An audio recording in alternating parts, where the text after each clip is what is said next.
सतनाम वाहिगुरु साहिब जियो। भूख प्यासो आथ क्यों डर जैसा जियो।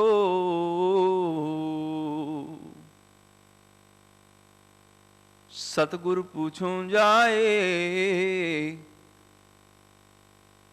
नाम त्यासा जियो।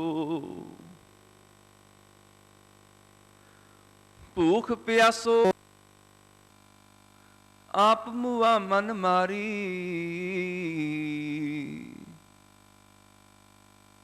नानक नाम महारस मीठा तृष्णा नाम निवारी। करणी कागद तुरों फुरमाई आप मुआ मन मारी नानक नाम महारस मीठा तृष्णा नाम निवारी। वाहिगुरु जी का खालसा वाहिगुरु जी की फतेह। परम सत्कारयोग जुगो जुग अटल गुरगद्दी ते सुभाईमान सर्व सांझी वालता दे रहबर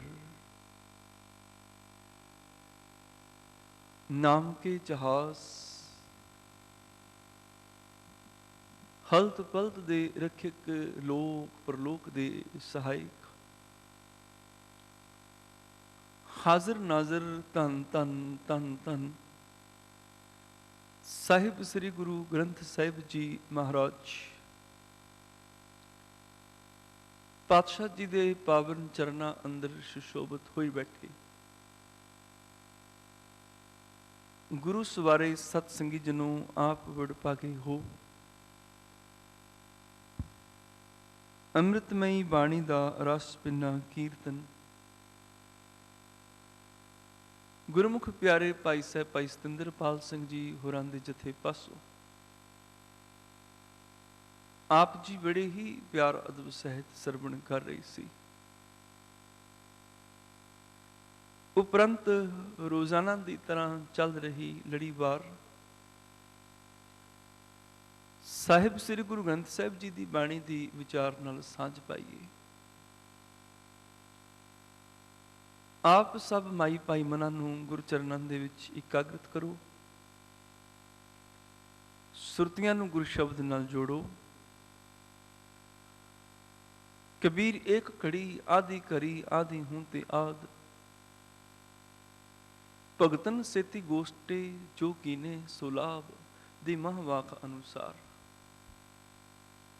जितना भी समा गुरु शब्द दी विचार नाल सांझ पै सके ये विचार साडे जीवन नूं लाभ पहुंचा सके। साहिब जी की असीस हासिल करने हित बड़े ही प्यार अदब सहित रस भरनी आवाज विच उच्चारण करो जी। सतनाम श्री वाहे गुरु जी। साहिब श्री गुरु नानक देव जी महाराज पातशाह जी दे पावन मुखारबिंद तो उच्चारण अज दे इलाही अमृतमय वचन तनासरी राग अंदर छंतां दे रूप दे विच सतगुरु गुरु ग्रंथ साहिब पातशाह जी दे पावन अंक 688 उपर सुशोभित हैं। इस शब्द दे पंजवें छंत दी आखिरी छंत दी विचार आरंभ है। उपरंत गुरु नानक साहब जी के छंतां दा पंज छंतां दा अगला शब्द फिर आरंभ हो जाएगा। सतगुरु पातशाह जी ने अज मेहरामत की कि मेरे जीवन दे विच ते अजे तक माया दी भुख है, माया दी ही प्यास है। ਅੱਜ ਇਸ ਤੁੱਛ ਜੀ ਮਾਇਆ ਦੇ ਨਾਲ ਹੀ ਪਿਆਸ ਨਹੀਂ ਬੁਝੀ, ਮਾਇਆ ਹੀ ਪਿਆਸ ਨਾ ਬੁਝਾ ਸਕੀ। ਅਜੇ ਤੱਕ ਇਸ ਮਨ ਨੂੰ ਤੁੱਛ ਜੀ ਮਾਇਆ ਨਾਲ ਹੀ ਭਰ ਨਹੀਂ ਸਕਿਆ। ਪ੍ਰਭੂ ਨਾਲ ਕਿਸ ਦਿਨ ਅਭੇਦ ਹੋਵਾਂਗਾ, ਕਿਸ ਦਿਨ ਪ੍ਰਭੂ ਦੇ ਵਿੱਚ ਅਭੇਦ ਹੋਵਾਂਗਾ, ਕਿਸ ਦਿਨ ਗੁਰੂ ਨੂੰ ਮਿਲ ਕੇ ਪ੍ਰਭੂ ਦੇ ਨਾਮ ਨੂੰ ਜਪਾਂਗਾ। ਸਤਿਗੁਰੂ ਜੀ ਦੇ ਬਚਨ, ਭੂਖ ਪਿਆਸੋ ਆਥ ਕਿਉਂ ਦਰ ਜੈਸਾ ਜੀਓ, ਸਤਿਗੁਰ ਪੁੱਛੋਂ ਜਾਏ ਨਾਮ ਧਿਆਇਸਾ ਜੀਓ। ਭੂਖ ਪਿਆਸੋ ਆਥ ਕਿਉਂ ਦਰ ਜੈਸਾ ਜੀਓ। ਅਜੇ ਤੱਕ ਤੇ ਮਨ ਤੁੱਛ ਦੇ ਪਿੱਛੇ ਦੌੜ ਰਿਹਾ ਹੈ, ਵਿਰਾਟ ਦੇ ਪਿੱਛੇ, ਉਸ ਮਹਾਨ ਵਿਸ਼ਾਲ ਦੇ ਪਿੱਛੇ ਕਦੋਂ ਦੌੜੇਗਾ। ਅਜੇ ਤੇ ਤੁੱਛ ਜੀ ਮਾਇਆ ਦਾ ਹੀ ਪਿੱਛਾ ਨਹੀਂ ਕਰ ਸਕਿਆ। ਅਜੇ ਇਸ ਤੁੱਛ ਜੀ ਮਾਇਆ ਨੂੰ ਹੀ ਨਾ ਫੜ ਸਕਿਆ, ਉਸ ਪ੍ਰਭੂ ਦੀ ਤੱਕ ਕਿਵੇਂ ਪਹੁੰਚ ਕਰੇਗਾ। ਜੀਵਨ ਦੇ ਵਿੱਚ ਭੁੱਖ ਹੈ, ਪਿਆਸ ਹੈ ਆਥ ਦੀ। ਆਥ ਦਾ ਅਰਥ ਹੁੰਦਾ ਹੈ ਮਾਇਆ। ਭੂਖ ਪਿਆਸੋ ਆਥ, ਮਾਇਆ ਦੀ ਭੁੱਖ ਤੇ ਮਾਇਆ ਦੀ ਪਿਆਸ।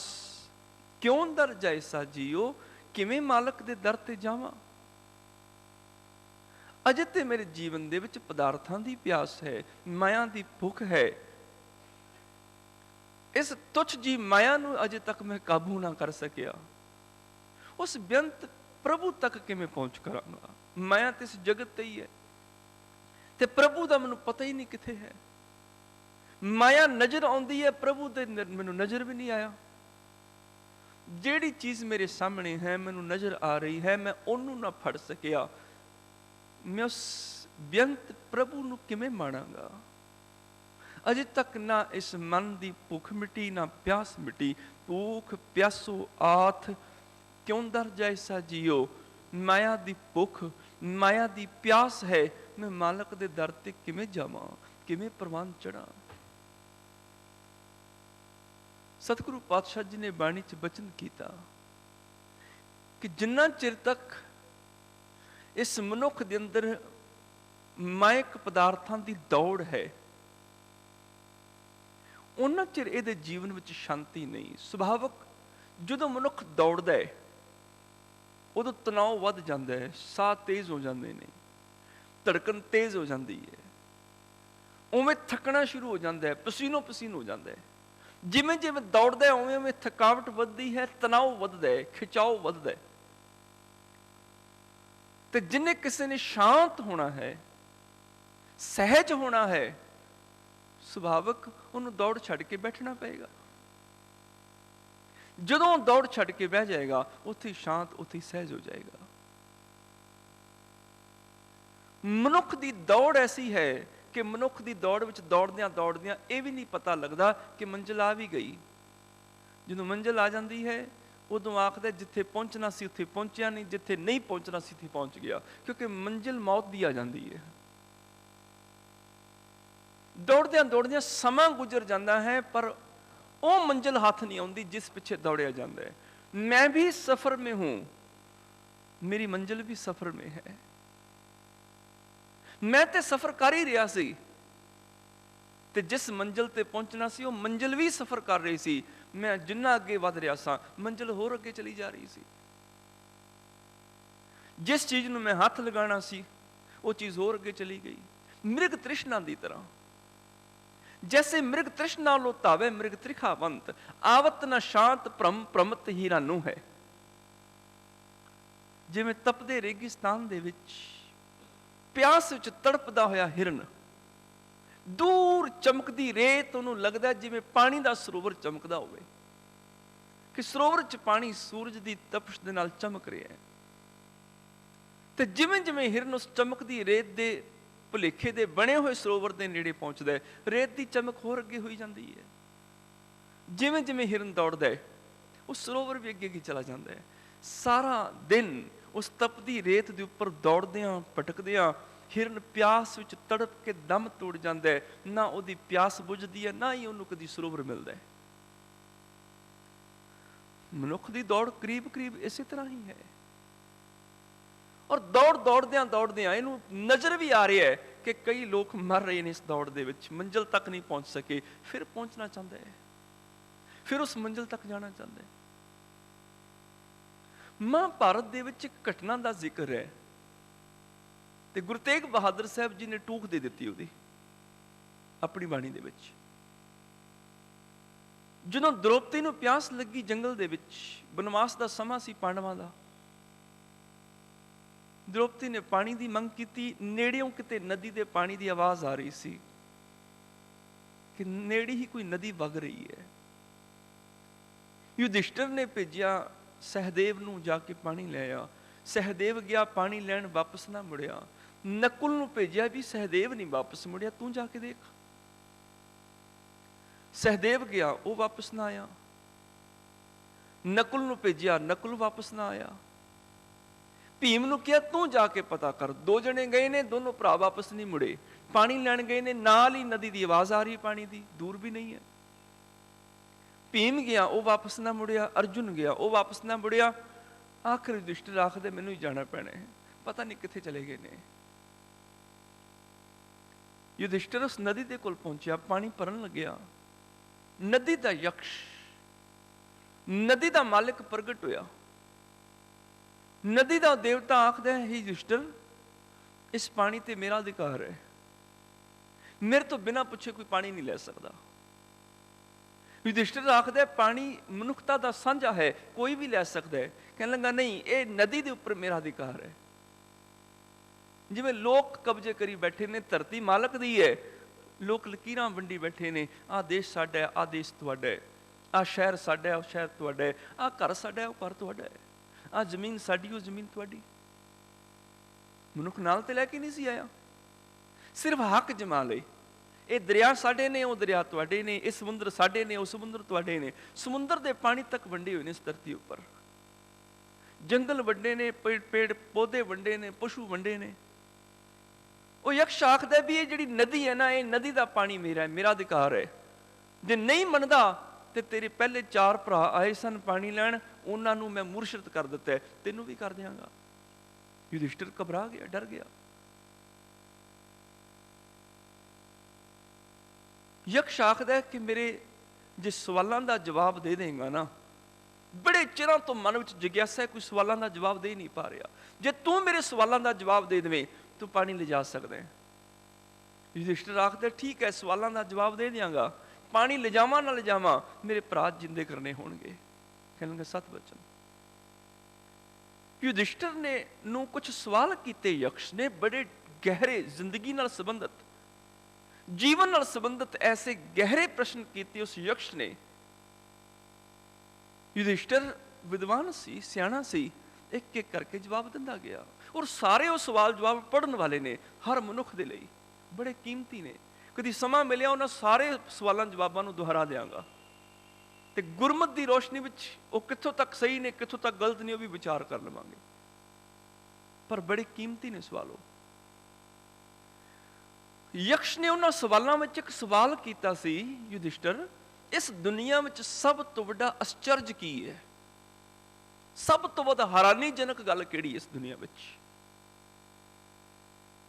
ਹੁਣ 7 ਅਜੂਬੇ ਜਿਹੜੇ ਨੇ ਉਹ 7 ਵੱਡੇ ਆਸ਼ਚਰਜ ਮੰਨੇ ਗਏ ਇਸ ਦੁਨੀਆ ਦੇ, ਕਿ 7 ਅਜੂਬੇ, ਪਰ ਕੋਈ ਆਸ਼ਚਰਜ ਨਹੀਂ ਉਹ ਮਨੁੱਖੀ ਹੱਥਾਂ ਨੇ ਬਣਾਏ ਨੇ। ਜਿਹੜੇ ਹੱਥ ਉਹ ਆਸ਼ਚਰਜ ਬਣਾ ਸਕਦੇ ਨੇ, ਉਹ ਹੱਥ ਉਹਦੇ ਤੋਂ ਵੱਡਾ ਵੀ ਆਸ਼ਚਰਜ ਬਣਾ ਸਕਦੇ ਨੇ, ਕਿਉਂਕਿ ਕ੍ਰਿਤ ਕਦੀ ਕਰਤੇ ਨਾਲੋਂ ਵੱਡੀ ਨਹੀਂ ਹੁੰਦੀ। ਕ੍ਰਿਤ ਹਮੇਸ਼ਾ ਕਰਤੇ ਤੋਂ ਛੋਟੀ ਹੁੰਦੀ ਹੈ। ਜਿਹੜਾ ਕਰਤਾ ਜਿਹੜੀ ਕ੍ਰਿਤ ਬਣਾ ਸਕਦਾ ਹੈ, ਉਹ ਕਰਤਾ ਉਸ ਤੋਂ ਵੱਡੀ ਵੀ ਕ੍ਰਿਤ ਬਣਾ ਸਕਦਾ ਹੈ। 7 ਅਜੂਬੇ ਕੋਈ ਬਹੁਤ ਵੱਡਾ ਆਸ਼ਚਰਜ ਨਹੀਂ ਹੈ। ਉਹਨੇ ਸਵਾਲ ਕੀਤਾ ਦੁਨੀਆ ਦੀ ਸਭ ਤੋਂ ਹੈਰਾਨੀਜਨਕ ਗੱਲ ਕਿਹੜੀ ਹੈ? ਸੰਸਾਰ ਦੇ ਵਿੱਚ ਸਭ ਤੋਂ ਵੱਡਾ ਆਸ਼ਚਰਜ ਕੀ ਹੈ? ਯੁਧਿਸ਼ਟਿਰ ਨੇ ਇੱਕ ਪਲ ਸੋਚਿਆ, ਸੋਚ ਕੇ ਉਹਨੇ ਫਿਰ ਜਵਾਬ ਦਿੱਤਾ, ਹੀ ਯਕਸ਼, ਦੁਨੀਆ ਦੀ ਸਭ ਤੋਂ ਹੈਰਾਨੀਜਨਕ ਗੱਲ ਇਹ ਹੈ ਕਿ ਇਸ ਦੁਨੀਆ ਤੋਂ ਹਰ ਇੱਕ ਮਨੁੱਖ ਨੇ ਚਲੇ ਜਾਣਾ ਹੈ, ਪਰ ਮਨੁੱਖ ਇਸ ਤਰ੍ਹਾਂ ਧਰਤੀ ਤੇ ਰਹਿੰਦਾ ਜਿਵੇਂ ਮੈਂ ਕਦੀ ਜਾਣਾ ਹੀ ਨਹੀਂ ਹੈ। ਮਨੁੱਖ ਦੀ ਉਮਰ ਦਾ ਕੋਈ ਭਰੋਸਾ ਨਹੀਂ, ਅਗਲੇ ਪਲ ਦਾ ਭਰੋਸਾ ਨਹੀਂ। ਸਾਹ ਰਹੇ ਕਿ ਅਗਲੇ ਪਲ ਅੰਦਰ ਸਾਹ ਨਾ ਆਏ। पर इस तरह जिਉਂਦਾ है जिवें सदा ही रहना है, कभी जाना ही नहीं धरती नूं छड्ड के। इहदे सामने लोग तुरे जा रहे ने, पर मनुख जिंदगी ਦੀਆਂ लंबियां लंबियां प्लैनिंग्स करदा है। आउंदे 5 सालां तक ये करांगा, 10 सालां तक ये करांगा, 20 साल तक ये करांगा। 5 साल तक जगह मिल जाएगी, 10 साल तक फैक्ट्री खड़ी हो जाएगी, 15 साल तक काम कर चल पेगा, 20 साल तो बाद सुख ही सुख। ये दुनिया का सब तो बड़ा आश्चर्य है। हर एक ने चले जाना है, पर कभी कोई मनन नूं तैयार नहीं कि मैं भी इस दुनिया तो चले जाना है। सतगुरु गुरु तेग बहादुर साहब जी ने बचन किया बाणी च, कहने लगे आश्चर्य ही है दुनिया का सब तो बड़ा। उत्थे भी आश्चर्य की गल की सी, सब तो बड़ा आश्चर्य गुरु तेग बहादुर साहब जी ने भी आश्चर्य की गल की और जवाब भी यही दिता। रात इकट्ठियां भोजन किया, सवेर खबर मिली भी ओहदी ते डेथ हो गई है। राती इकट्ठे रोटी खा के निकले घरों, सवेरे खबर मिली पता नहीं हार्ट पेन हुई, की होया, अटैक होया, पूरा हो गया रात। हुण सवेरे मित्र उसे दी अर्थी नाल तुरिया जांदा जिस मित्र नाल रात रोटी खाधी सी। सवेरे तुरिया जा रहा उस अर्थी दे नाल, चिखा नूं अग लाई, चिखा धू धू सड़ रही है, जिहदे नाल रात भोजन किया, सवेरे उहदी लाश सड़ रही है। और लाश के सामने खलो के ये मित्र दूसरिਆਂ नाल गल्लां कर रहे है, बस जी 5 सालों तक जगह ले लेनी है, 10 सालों तक फैक्ट्री लग जाएगी, 15 सालों बाद काम कर चल पेगा, 20 कुछ साल की गल है, फिर सुख ही सुख। एक सड़ रहा है, जिहड़ा रात गल्लां कर रहा सी वो सड़ रहा है, हुण ओही गल्लां सवेरे दूसरा मित्र कर रहा है। रात वो कहंदा रहा है गल्लां, ओहदी सड़दी लाश के सामने हुण ये गल्लां कर रहा है। एक सड़ रहा है, दूजा अपने आप को स्थिर समझी बैठा है। इदों वड्डी हैरानीजनक गल किहड़ी होएगी? साधो रचना राम बनाई, एक बिनसै एक अस्थिर मन है। एक मर रहा है, दूजा अपने आप को स्थिर समझी बैठा है। एक बिनसै एक अस्थिर मन है, अचरज लखियो ना जाई। ये हैरानीजनक गल दिसदी नहीं किते, बड़ा वड्डा आश्चर्य है ये। एक बिनसै एक अस्थिर मन है, अचरज लखियो ना जाई। ये हैरानीजनक गल कदी देखने च नहीं आउंदी। एक मर रहा, दूजा स्थिर समझी बैठा है। इदों बड़ा आश्चर्य की होएगा? ये नहीं कि मनुख भविख दे बारे तैयारी ना करे, नहीं, भविख दे बारे तैयारी उदों होएगी जदों मनुख वर्तमान संभाल लेगा, क्योंकि वर्तमान ही एक पल पहला भविख ही सी। जे कला भविख बारे सोचता रहे तो भविख दीयां चिंतावां दे विच वो अपने वर्तमान नूं भी गुआ बैठदा है। जीवन जिउंदा ही नहीं है वो, ते मौत तो वो डरदे ने जिन्हां जीवन जीविया नहीं है। जिन्हां एक एक पल जीवन गहराई नाल जिउ लिया, वो आखदे ने मालका जीवन नूं ते जान लिया की है, बस उन्हें मौत जाननी बाकी रह गई, उन्होंने भी भेज दे, वो भी जान लीए वो की है। जिन्हां जीवन माणिया वो उड़ीकदे ने मौत आवे उन्होंने भी जाणीए, पर जिन्हां जीवन जीविया नहीं गहराई दे नाल 100 साल की उम्र भी हो जाती है, मौत सामने आ जाती है, वो तां भी तरले लैंदे ने मालका जी किते देखिया नहीं मौत हुणे भेज दी, इन्नी छोटी उम्र। क्योंकि दौड़ दौड़ दे विच सहज शांति ते आई नहीं, जीवन पर दौड़ ही रही, दौड़ भज ही बनी रही, सहज शांति ते कदी आई ही नहीं। और उस मनुख दी सवेर दस देगी कि इस मनुख दा सारा दिन किवें गुजरेगा, जिस मनुख दी सवेर दे विच शुक्र होवे जां शिकायत होवे, सवेर दस दिंदी है। मनुख सवेरे उठिया, हुण एक पासे सूरज निकल रहा है, फुल्लां दे उपर किरणां पै रहीआं ने, त्रेल दीआं बूंदां चमक रहीआं ने, भंवरे तितलियां मंडरा रहे ने, फुल खिड़े ने, सुगंधी फैला रहे ने, रब दा सूरज सोहनी सवेर दे रहा है। ते मनुख दी शुरुआत जिहड़ी है वो शिकायत तो शुरू हो जाए, मेरा ते जी सिर दर्द हो रहा, मेरा पेट दर्द हो रहा। मनुख दी सवेर दस दिंदी है दा सारा दिन किवें गुजरना है। जिस मनुख दी सवेर शिकायत तो शुरू हो रही है, वह सारा दिन दुखों च ही गुजरेगा, परेशानियों में ही गुजरेगा वह सारा दिन। सवेर दस दिन भी दिन किहो जिहा होना है। ਮਨੁੱਖ ਆਖਦਾ ਕਿ ਜੀ ਕੀ ਕਰੀਏ, ਗਰੀਬ ਆ, ਪੂੰਜੀ ਨਹੀਂ ਹੈ, ਪੈਸਾ ਨਹੀਂ ਹੈ, ਕੀ ਕਰੀਏ, ਗਰੀਬ ਆ। ਨਹੀਂ, ਕੋਈ ਵੀ ਮਨੁੱਖ ਗਰੀਬ ਨਹੀਂ ਹੈ। ਜੇ ਗਰੀਬ ਹੈ ਤੇ ਆ ਦੇਖ, ਰੱਬ ਨੇ 2 ਅੱਖਾਂ ਦਿੱਤੀਆਂ ਨੇ, ਇੱਕ ਨਾਲ ਵੀ ਕੰਮ ਚੱਲ ਜਾਏਗਾ ਨਾ, ਇੱਕ ਅੱਖ ਨਾਲ ਵੀ ਦੇਖ ਲਏਗਾ ਦੁਨੀਆ ਨੂੰ, ਇੱਕ ਅੱਖ ਵੇਚਦੇ ਲੱਖਾਂ ਮਿਲ ਜਾਣਗੇ। 2 ਕਿਡਨੀਆਂ ਨੇ, ਬੜਾ ਸੋਹਣਾ ਚੱਲ ਰਿਹਾ ਇੱਕ ਕਿਡਨੀ ਦੇ ਨਾਲ। ਇੱਕ ਕਿਡਨੀ ਵੇਚ ਦੇ, ਇੱਕ ਗੁਰਦਾ ਵੇਚ ਦੇ, ਜੀਵਨ ਚੱਲਦਾ ਰਹੇਗਾ। ਦੇਖ, ਲੱਖਾਂ 'ਚ ਤੇਰਾ ਗੁਰਦਾ ਵਿਕੇਗਾ, ਲੱਖਾਂ 'ਚ ਅੱਖ ਵਿਕੇਗੀ। ਕਿਉਂ ਨਹੀਂ ਵਿਕ ਜਾਏਗਾ? ਤੇਰਾ ਸਰੀਰ ਦੇ ਅੰਗ ਇੱਕ ਦਾ ਵੇਚ ਦੇ ਤੇ ਜੀਵਨ ਵਿੱਚ ਅੱਜ ਅਮੀਰ ਹੋ ਜਾ। ਮਨੁੱਖ ਕਹੇਗਾ ਨਹੀਂ ਨਹੀਂ ਨਹੀਂ, ਆ ਜਿਹੜੇ ਕੀਮਤੀ ਖਜ਼ਾਨੇ ਨਾਲ ਲਈ ਬੈਠੇ, ਇੰਨਾ ਕੁਝ ਲੈ ਕੇ ਵੀ ਕਹੀ ਜਾਂਦਾ ਮੈਂ ਗਰੀਬ ਆ। ਕਿੰਨਾ ਉਦਾਸੀਨ ਹੈ ਮਨੁੱਖ, ਕਿੰਨਾ ਨਿਰਾਸ਼ਾਜਨਕ ਹੈ ਇਹ।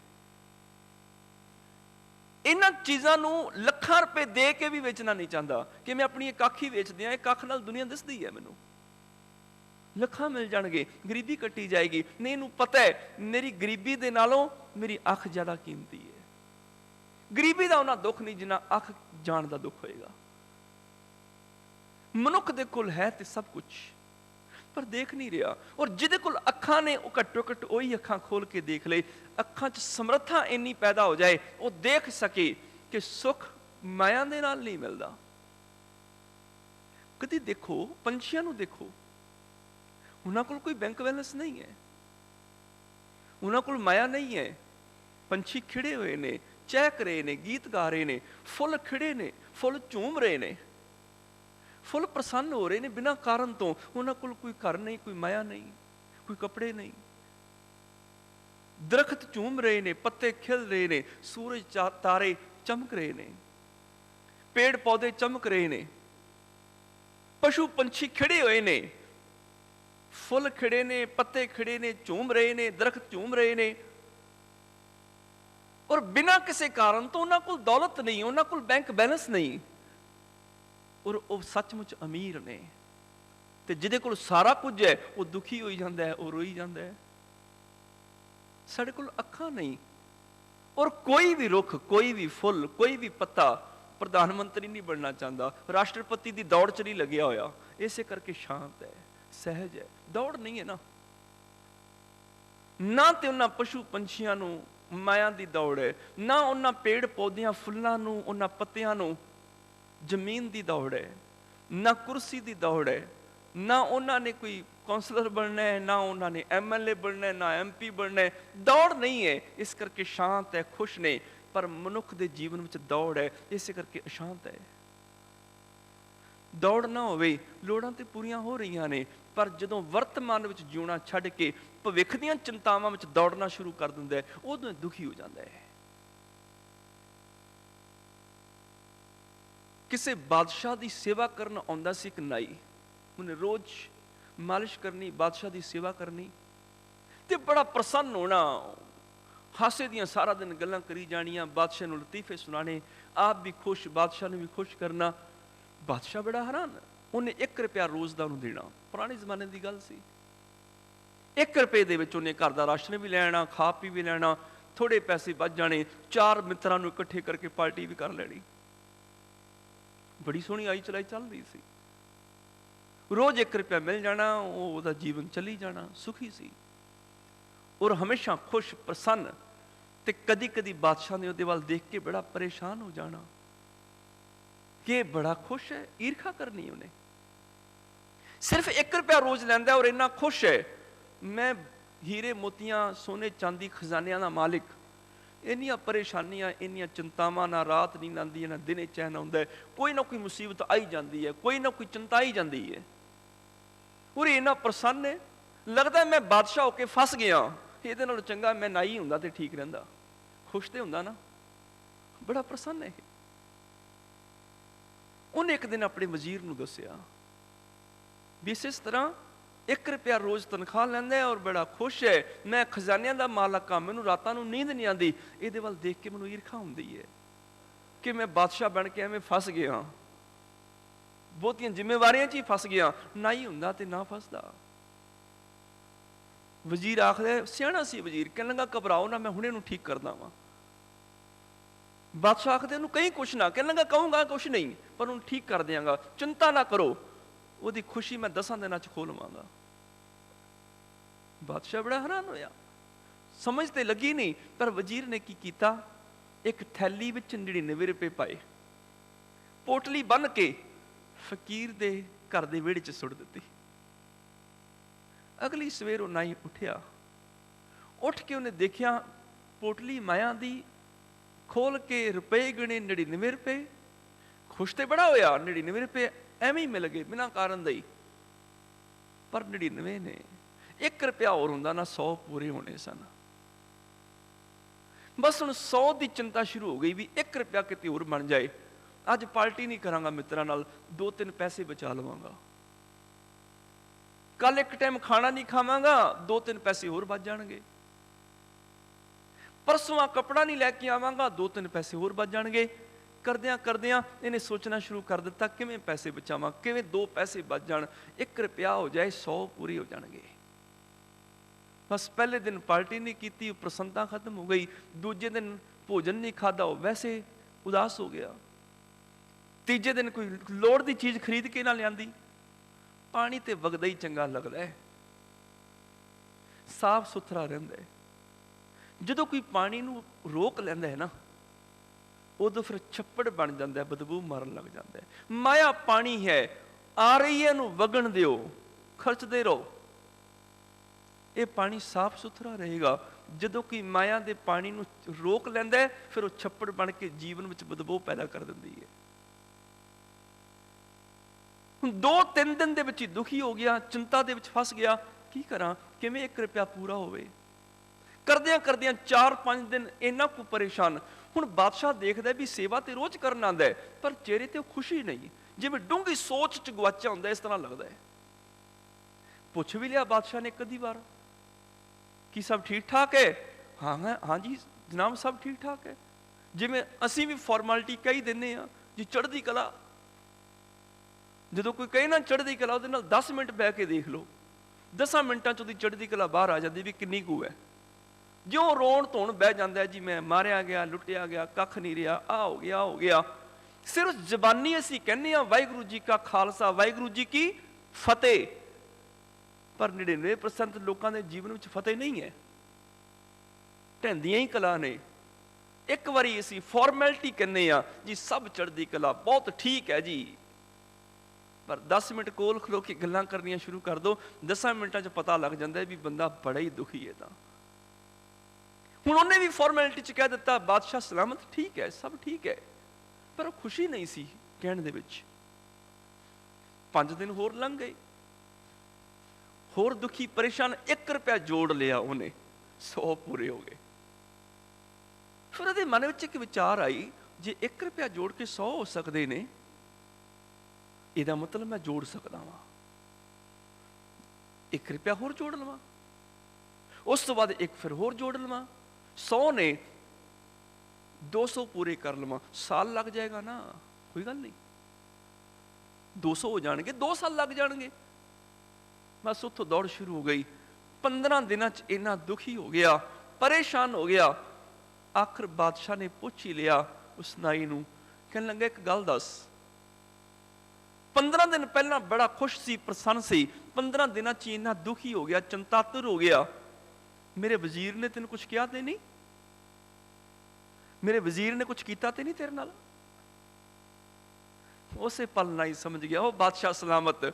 ਉਹਨੇ 99 ਰੁਪਇਆਂ ਦੀ ਥੈਲੀ ਮੇਰੇ ਘਰ ਸੁੱਟੀ। ਇੱਥੋਂ ਦੌੜ ਸ਼ੁਰੂ ਹੋ ਗਈ, ਆ ਲੈ ਫੜ ਆਪਣੇ 99 ਰੁਪਏ, ਮੈਂ ਉਸ 1 ਰੁਪਏ 'ਚ ਹੀ ਸੁਖੀ ਹਾਂ। ਕਿਉਂਕਿ ਦੌੜ ਤੇ ਮੁੱਕਣੀ ਨਹੀਂ। ਜੋ 10, 20, 50 ਵਹੇ, ਸਤ ਹੋਏ ਹਜ਼ਾਰਨ ਲੱਖ ਮੰਗੇਗੀ। ਅੱਜ 10 ਮੰਗਦਾ, ਕੱਲ 20 ਮੰਗੇਗਾ, ਫਿਰ ਕਹੇਗਾ ਨਹੀਂ 50 ਹੋਣ, ਫਿਰ ਕਹੇਗਾ ਨਹੀਂ 100, 1000 ਹੋਣ, ਫਿਰ ਲੱਖ, ਕਰੋੜ। ਮਨੁੱਖ ਆਖਦਾ, ਮਾਲਕਾ 1000 'ਚ ਪੂਰੀ ਨਹੀਂ ਪੈਂਦੀ, 10,000 ਹੋਣ ਫਿਰ ਪੂਰੀ ਪੈਂਦੀ ਹੈ। 10,000 ਆਣੇ ਸ਼ੁਰੂ ਹੋ ਜਾਂਦੇ ਨੇ, ਆਖਦੇ ਨਹੀਂ ਮਾਲਕਾ ਲੋੜਾਂ ਵੱਧ ਗਈਆਂ ਨੇ, ਕਿਉਂਕਿ ਖਰਚੇ ਆਪ ਹੀ ਵਧਾ ਲੈਂਦਾ ਨਾ। ਨਹੀਂ ਲੱਖ ਹੋਣੇ ਚਾਹੀਦੇ ਨੇ, ਲੱਖ ਆ ਜਾਂਦੇ ਨੇ, ਰਜਦਾ ਫਿਰ ਵੀ ਨਹੀਂ। ਸਹਿਸ ਖਟੇ ਲੱਖ ਕੋ ਉਠ ਧਾਵੇ, ਤ੍ਰਿਪਤ ਨਾ ਆਵੇ, ਮਾਇਆ ਪਾਛੇ ਪਾਵੇ। ਅਨੇਕ ਭੋਗ ਵਿਖਿਆ ਕੇ ਕਰੇ, ਨਹਿ ਤ੍ਰਿਪਤਾਵੇ। ਖੱਪ ਖੱਪ ਮਰੇ, ਰੱਜ ਨਹੀਂ ਆਉਂਦਾ। ਜੋ 10, 20, 50 ਭਏ, सत होए हजार न लाख महंगेगी, लाख अरब खरब कोट पृथ्वी पत होण की चाह जगेगी। भूम आकाश को राज करो, तृष्णा अद अधिक आग लगाएगी। सुंदर एक संतोख बिना, नर तेरी तो भूख कभी न पगेगी। संतोख के बिना राज नहीं आएगा। सहस खटे लख को उठ धावे, तृप्त न आवे माया पाछे पावे। अनेक भोग विख्या के करे, नह तृप्त आवे। खप खप मरे, बिना संतोख नहीं को राजे। संतोख तो बिना किसी के जीवन में रज नहीं है। दौड़ दे विच दौड़ रहे है, वर्तमान दे विच सुख है वो मान नहीं रहा, भविख की चिंता कर रहे है। एक छोटा बच्चा भी सोचता है कि मैं बहुत छोटा हाँ तां दुखी हाँ। ਜਦੋਂ कोई आंदा है वड्डा मैनू झिड़क दिंदा है, डांट दिंदा है, मेरे ते रोह पांदा है, मेरी गल कोई सुनने नूं तैयार नहीं। वड्डा होवांगा सुखी हो जावांगा। बच्चा वड्डा हो गया, फिर सोचता है नहीं नहीं विआह होएगा ना फिर सुखी हो जावांगा। विआह हो गया, सुख फिर नहीं आया। फिर सोचता है धीआं पुत्तर होणगे, घरे खुशियां होणगियां, किलकारियां होणगियां बच्चियां दियां, उन्हां नाल खेडांगा फिर सुखी हो जावांगा। बच्चे भी हो गए सुखी, फिर नहीं होया। जिम्मेवारियां कबीलदारी वध गई, आखदे नहीं नहीं नौकरी वधिया होनी चाहिए है, बिजनेस वधिया होना चाहिए, चार पैसे होणगे ते सुखी होवांगा। काम कर भी वधिया चल पिया, चार पैसे भी आन लग गए, आखदे नहीं नहीं जिम्मेवारियां परिवार दियां ज्यादा ने, धीआं पुत्र विआह लवांगा ना फिर बेला होके सुखी होवांगा। ਧੀਆਂ ਪੁੱਤਰ भी ਵਿਆਹੇ ਜਾਂਦੇ ਨੇ, फिर आखदा नहीं नहीं रिटायरमेंट मिल जाएगी, काम तो फारिग हो जावांगा, घरे बैठे पेंशन आएगी फिर सुखी होवांगा। रिटायरमेंट मिल गई, घरे बैठिया पेंशन आ गई, हुण बुढ़ा हो गया, हुण शरीर दे रोग घेर ले, सुख फिर नहीं आया। मनुख सोचदा है कि आउण वाले 5 सालां दे विच भविख विच कोई इहो जिहा जादूई बाग आएगा जिस बाग दे फुल्लां दी मैं सुगंध लवांगा, खुशी माणांगा। पर जिहड़े अज घर दे बाहर फुੱਲ खिड़े ने उन्हां नूं माणना नहीं चाहता। भविख दे फुल्लां दी उड़ीक करदा है, जिहड़े अज घर दे बाहर फुੱਲ खिड़े ने उन्हां दी सुगंधी नहीं लैणी चाहता।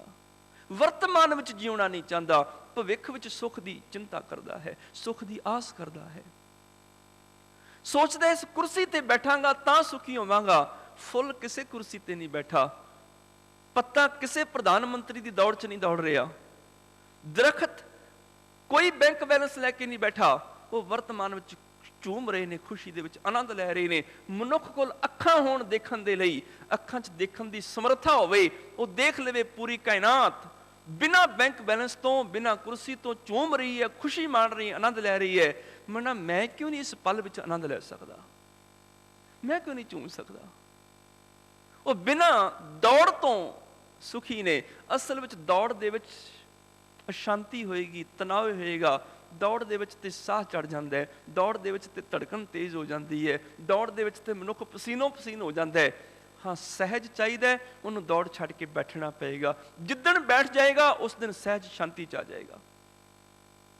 ते बैठन का मतलब, दौड़ का मतलब है भविख दीआं चिंतावां दे विच दौड़ी चले जाना, जिहड़ा समा आया ही नहीं।